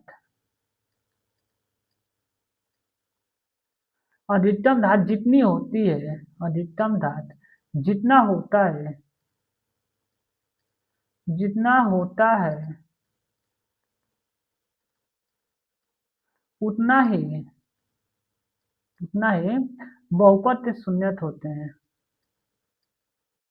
बहुपद के शून्यत होते हैं।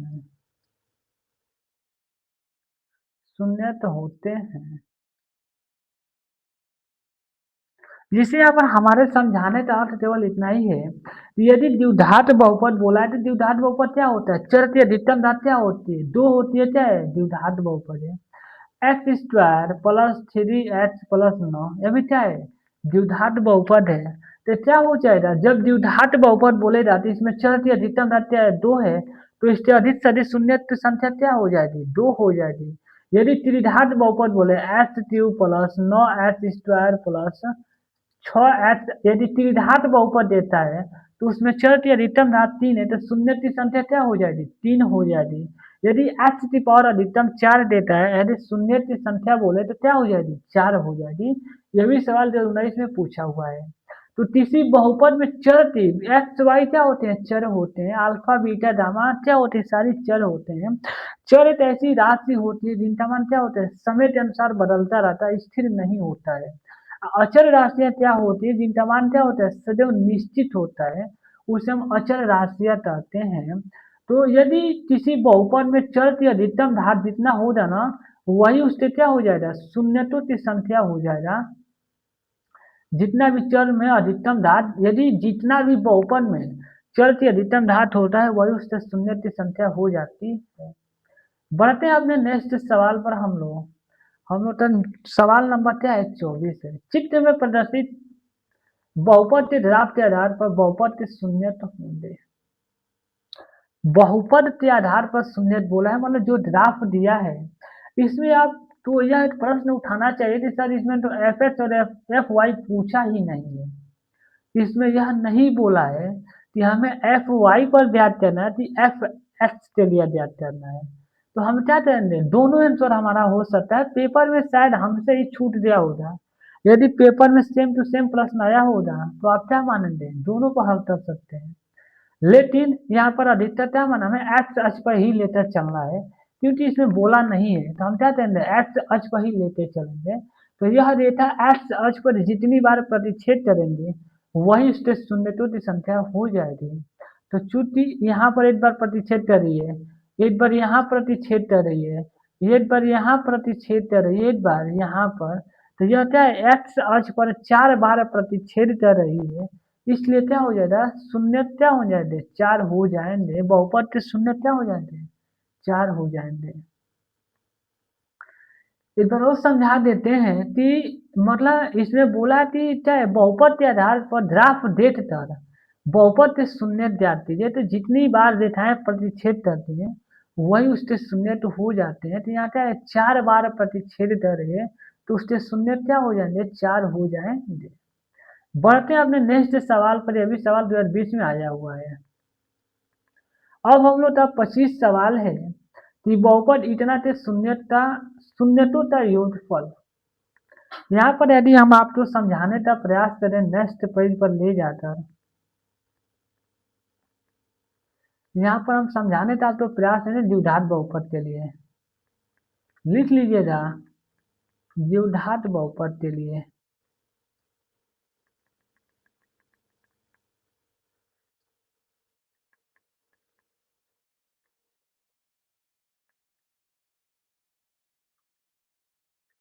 द्विघात बहुपद के लिए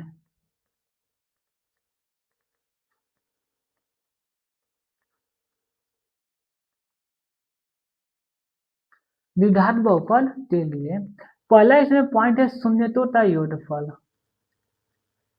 शून्यतों का द्विघात बहुपद क्या होता है, पहले द्विघात बहुपद लिख लेते हैं। जिसे हम लोग द्विघात बहुपद होता है X square plus B Y plus क्या होता है सी, द्विघात बहुपद के लिए।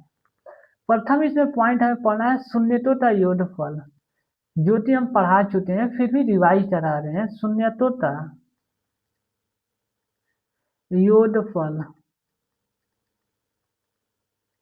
शून्यतों का योगफल अल्फा प्लस बीटा। याद रखिए इसे अल्फा और बीटा से ही दर्शाया जाता है। शून्य का योगफल क्या होता है, अल्फा प्लस बीटा बराबर माइनस एक्स का गुणांक, एक्स का गुणांक अपान एक्स स्क्वायर का गुणांक, एक्स स्क्वायर का गुणांक। यहाँ पर अल्फा प्लस बीटा बराबर क्या हो जाएगा, यहाँ पर एक्स का गुणांक क्या है, A X square plus B X, यहाँ पर एक्स कर लीजिए क्योंकि एक्स चर में हमें बहुपद लेना होता है। यहाँ पर क्या करना है, एक्स, यहाँ पर एक्स का गुणांक क्या है, बी है तो माइनस बी हो जाएगा, और एक्स स्क्वायर का गुणांक ए है तो अपान ए हो जाएगा। यही हम लोग का शून्य का योगफल होता है, अल्फा प्लस बीटा बराबर माइनस एक्स का गुणांक अपान एक्स स्क्वायर का गुणांक होता है।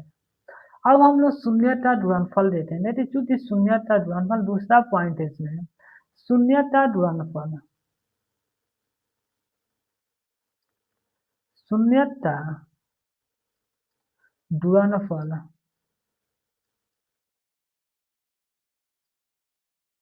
शून्य का अल्फा इंटू बीटा बराबर क्या होता है, अचर पद, अचर पद अपान एस स्क्वायर का गुणांक, गुणांक अचर पद अपान एस स्क्वायर का गुणांक होता है। तो इसमें सी क्या होता है, अचर पद होता है, जो ये सी क्या है, अचर पद है, अचर पद होता है। जो सी है इसमें क्या है, अचर पद है, सी अचर पद है। और एस स्क्वायर का गुणांक, तो अल्फा इंटू बीटा, शून्य का गुणनफल मतलब अल्फा इंटू बीटा बराबर अचर पद सी है, एक्स स्क्वायर गुणन क्या है, ए है, तो यही क्या हो जाएगा, शून्य का गुणनफल हो जाएगा। आइए हम लोग अपने नेक्स्ट सवाल पर चलते हैं। बोला है हम लोग तो सवाल में कि शून्य का योगफल ज्ञात कीजिए। 25 नंबर सवाल है कि इतना के शून्य का योगफल ज्ञात कीजिए, तो लिखेंगे चुट्टी शून्य का योगफल, शून्य का योगफल, शून्य का योगफल क्या होता है? अल्फा प्लस बीटा बराबर माइनस एच का गुणांक अपान एच स्क्वायर का गुणांक माइनस एच का गुणांक अपान एच स्क्वायर का गुणांक होता है। यहाँ पर क्या हो जाएगा? माइनस एच का गुणांक क्या है? यहाँ पर 5 है, एच का गुणांक 5 है तो माइनस 5 हो जाएगा। एच स्क्वायर गुणांक क्या है? 3 है तो 3 हो जाएगा। अल्फा प्लस बीटा बड़ा माइनस 5 अपान 3 किस ऑप्शन में है? सी हम लोग क्या है फाइनल आंसर हो जाएगा, क्योंकि शून्य का गुणनफल यह सवाल 2020 में पूछा हुआ है। शून्य का गुणनफल होता है मतलब शून्य का योगफल होता है द्विघात बहुपद के लिए माइनस एक्स का गुणांक अपान एक्स स्क्वायर का गुणांक होता है। यहाँ पर एक्स का गुणांक 5 है, माइनस चिन्ह तो फार्मूला में ही रहता है, और एक्स स्क्वायर का गुणांक 3 है, तो हम तो फाइनल आंसर प्राप्त हुआ है -5/3। यही हम जाएगा फाइनल आंसर हो जाएगा। बढ़ते हैं अपने नेक्स्ट सवाल पर। हम लोग का नेक्स्ट सवाल है कि बहुपद इतना तेज शून्य होंगे, यहाँ पर शून्य का योगफल और गुणनफल नहीं बोला है, हमें शून्य ज्ञात करना है। यह क्या हो 20 में भी यह प्रश्न आया हुआ है। शून्य हम लोग गुणनखंड विधि से ज्ञात करते हैं, तो सबसे पहले हम क्या करेंगे, यहाँ पे सोल्यूशन लिखेंगे। हम गुणनखंड विधि से क्या किए हैं, शून्य निकालना पहले ही पढ़ चुके हैं, फिर भी हम यहाँ पर समझाते हैं आपको कैसे गुणनखंड विधि से ज्ञात किया जाता है। सबसे पहले हम लोग क्या करते हैं कि एक्स स्क्वायर का गुणा क्या करते हैं, एक्स स्क्वायर का गुणा अचर पद में करते हैं, मल्टीपल करते हैं। फिर जो हमें प्राप्त होता है, जैसे गुणा करते 3 एक्स स्क्वायर प्राप्त होगा, -3 एक्स स्क्वायर माइनस से प्लस माइनस माइनस हो जाएगा। अब इसे हम क्या करते हैं कि ऐसे दो भाग में तोड़ते हैं कि गुणा करने पर -3 एक्स स्क्वायर प्राप्त हो और जोड़ने या घटाने पर क्या प्राप्त हो, -2 एक्स। तो यदि हम क्या करें 3x प्लस एक्स लेते हैं, तो यदि हम इनका आपस में गुणा दें तो -3x² प्राप्त होगा, क्योंकि एक फार्मूला होता है A to power M into A to power N होना, यह क्या होता है A to power M plus N हो जाता है। इस तीसरा फार्मूला यदि आधार समान हो तो धातु क्या हो जाती है, जुड़ जाती हैं। यदि यदि ए टी पावर एन, इस फार्मूला को फिर से एक बार रिपीट बढ़िया से लिखते हैं, A to power M into A to power N बराबर होता है A to power M plus N, M plus N. यह क्या होता है, एक फार्मूला होता है कि A to power M into A to power N बराबर क्या होता है A to power M plus N. यहाँ पे आधार 3x है, आधार है, आधार समान है, यहाँ पर ही पावर 8 है, यहाँ पर ही पावर 8 है। जब इनका आपस में गुणा करें तो प्लस माइनस माइनस 3x² हो जाएगा, आधार धार जुड़ जाएंगे, 8 2 हो जाएगा। और जब इनको हम जोड़ते हैं तो क्या हो जाएगा, 3x में से ds जाएगा -2x बचेगा। तो हम क्या करते हैं, सबसे पहले x² का अचर पद में गुणा करते हैं, और जो हमें गुणनफल प्राप्त होता है उनको ऐसे दो भाग में तोड़ते हैं कि गुणा करने पर तो गुणनफल उतना प्राप्त हो और जोड़ने या घटाने पर बीच वाला हमें प्राप्त होना चाहिए। तो हम इसको क्या करेंगे, 3x² में तोड़ेंगे। सबसे पहले x² -3x प्लस x -3 में तोड़े हैं। अब हम लोग क्या करते हैं कि इन दोनों का आपस में पेयर बना लेते हैं, इन दोनों का क्या करते हैं पेयर बना लेते हैं, और इन दोनों में से क्या हम कॉमन लेते हैं, ऐसी संख्या कॉमन लेते हैं जो दोनों में क्या प्राप्त हो, समान संख्या प्राप्त होनी चाहिए। जैसे यहाँ से हम x कॉमन लें तो हमें x माइनस क्या प्राप्त होगा, 3 प्राप्त होगा, क्योंकि यहाँ से x निकल जाएगा, यहाँ से x निकल जाएगा, संख्या बचेगा एक्स माइनस थ्री।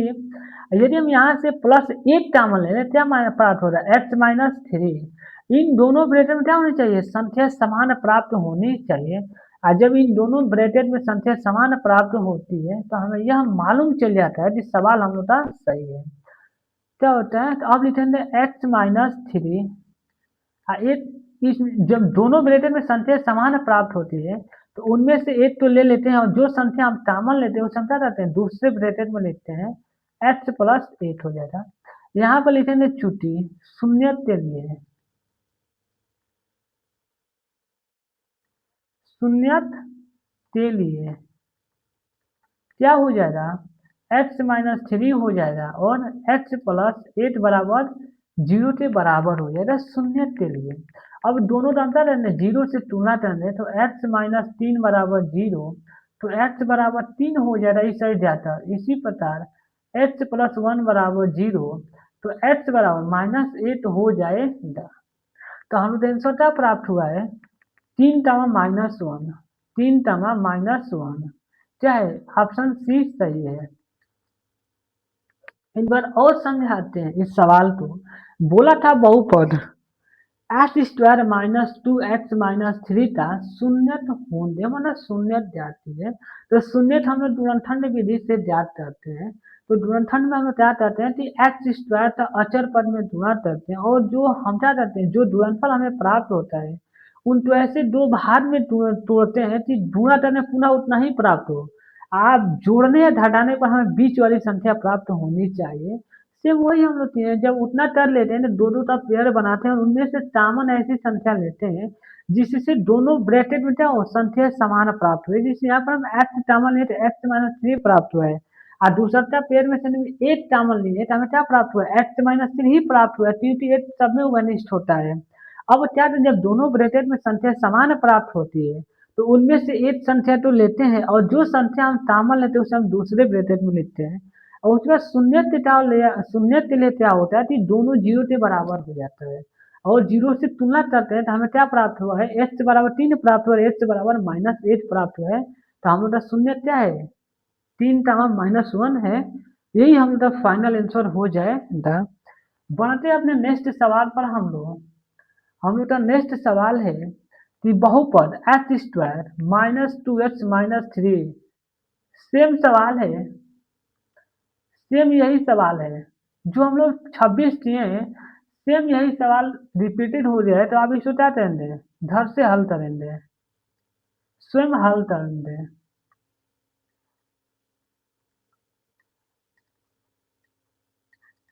स्वयं हल करना है स्वयं हल करना है। बढ़ते हैं नेक्स्ट सवाल पर हम लोग का 26 है 28 है सवाल 28 है कि बहुपद थ्री एक्स स्क्वायर प्लस पाँच एक्स प्लस दो के शून्य का योगफल होगा। अभी हम शून्य का योगफल बताए हैं अल्फा प्लस बीटा बराबर माइनस एक्स से गुणन तो माइनस एक्स गुणन है पाँच है और एक्स स्क्वायर से गुणन है तीन है तो हम लोग तो फाइनल आंसर क्या हो जाएगा बी हो जाएगा। यही हम लोग फाइनल आंसर हो जाएगा। ये देखिए 2024 में प्रश्न पूछा हुआ है सेम यही सवाल क्या था 2020 में पूछा था। अभी सेम यही सवाल पीछे चलाते हैं जो कि 2020 में पूछा था। तो आप देख सकते हैं कि ये कई सवाल रिपीट 2 साल का नारा देते आ जा रहे हैं या कोई सवाल तो हर साल आ रहा है सेम सवाल हर साल भी आ जाते हैं।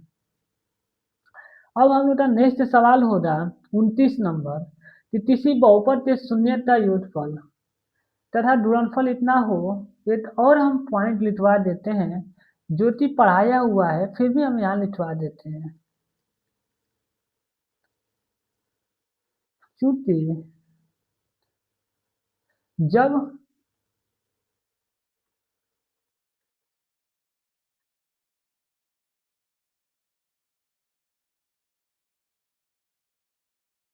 जब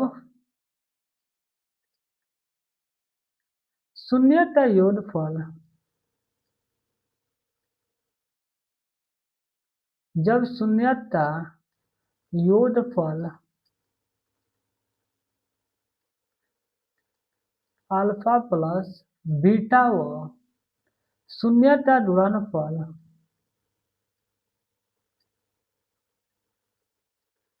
शून्यता गुणनफल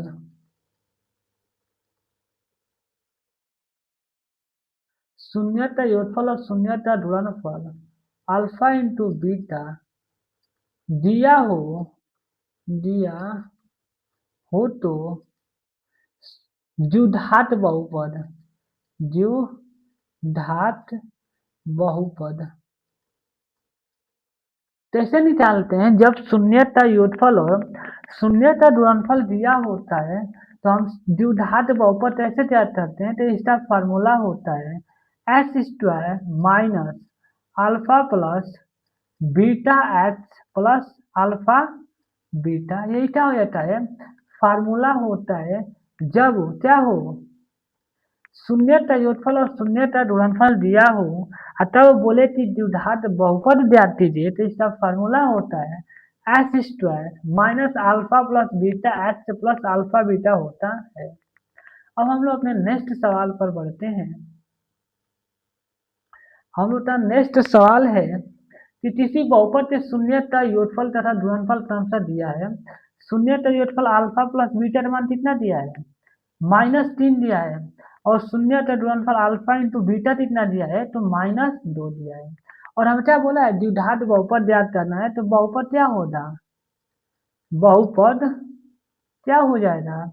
S square minus alpha plus beta H plus alpha beta हो जाएगा।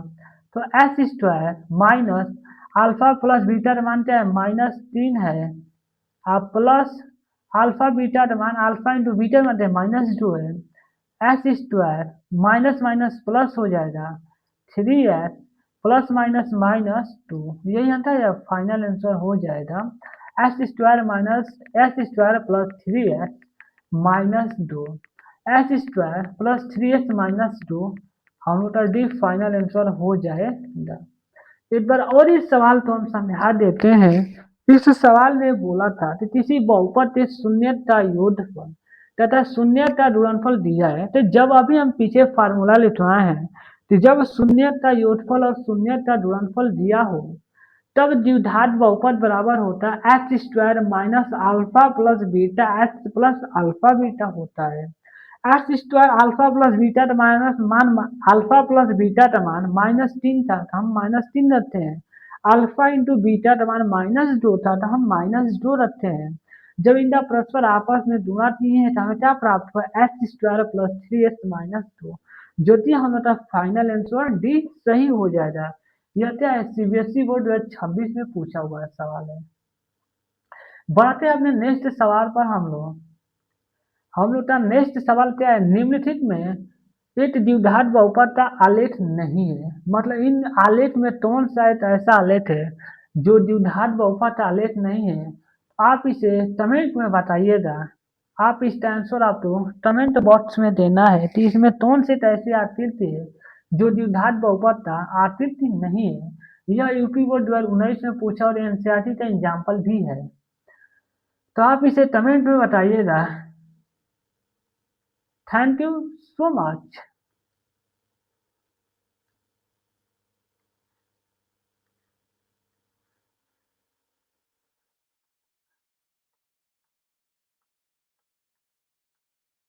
Thank you so much.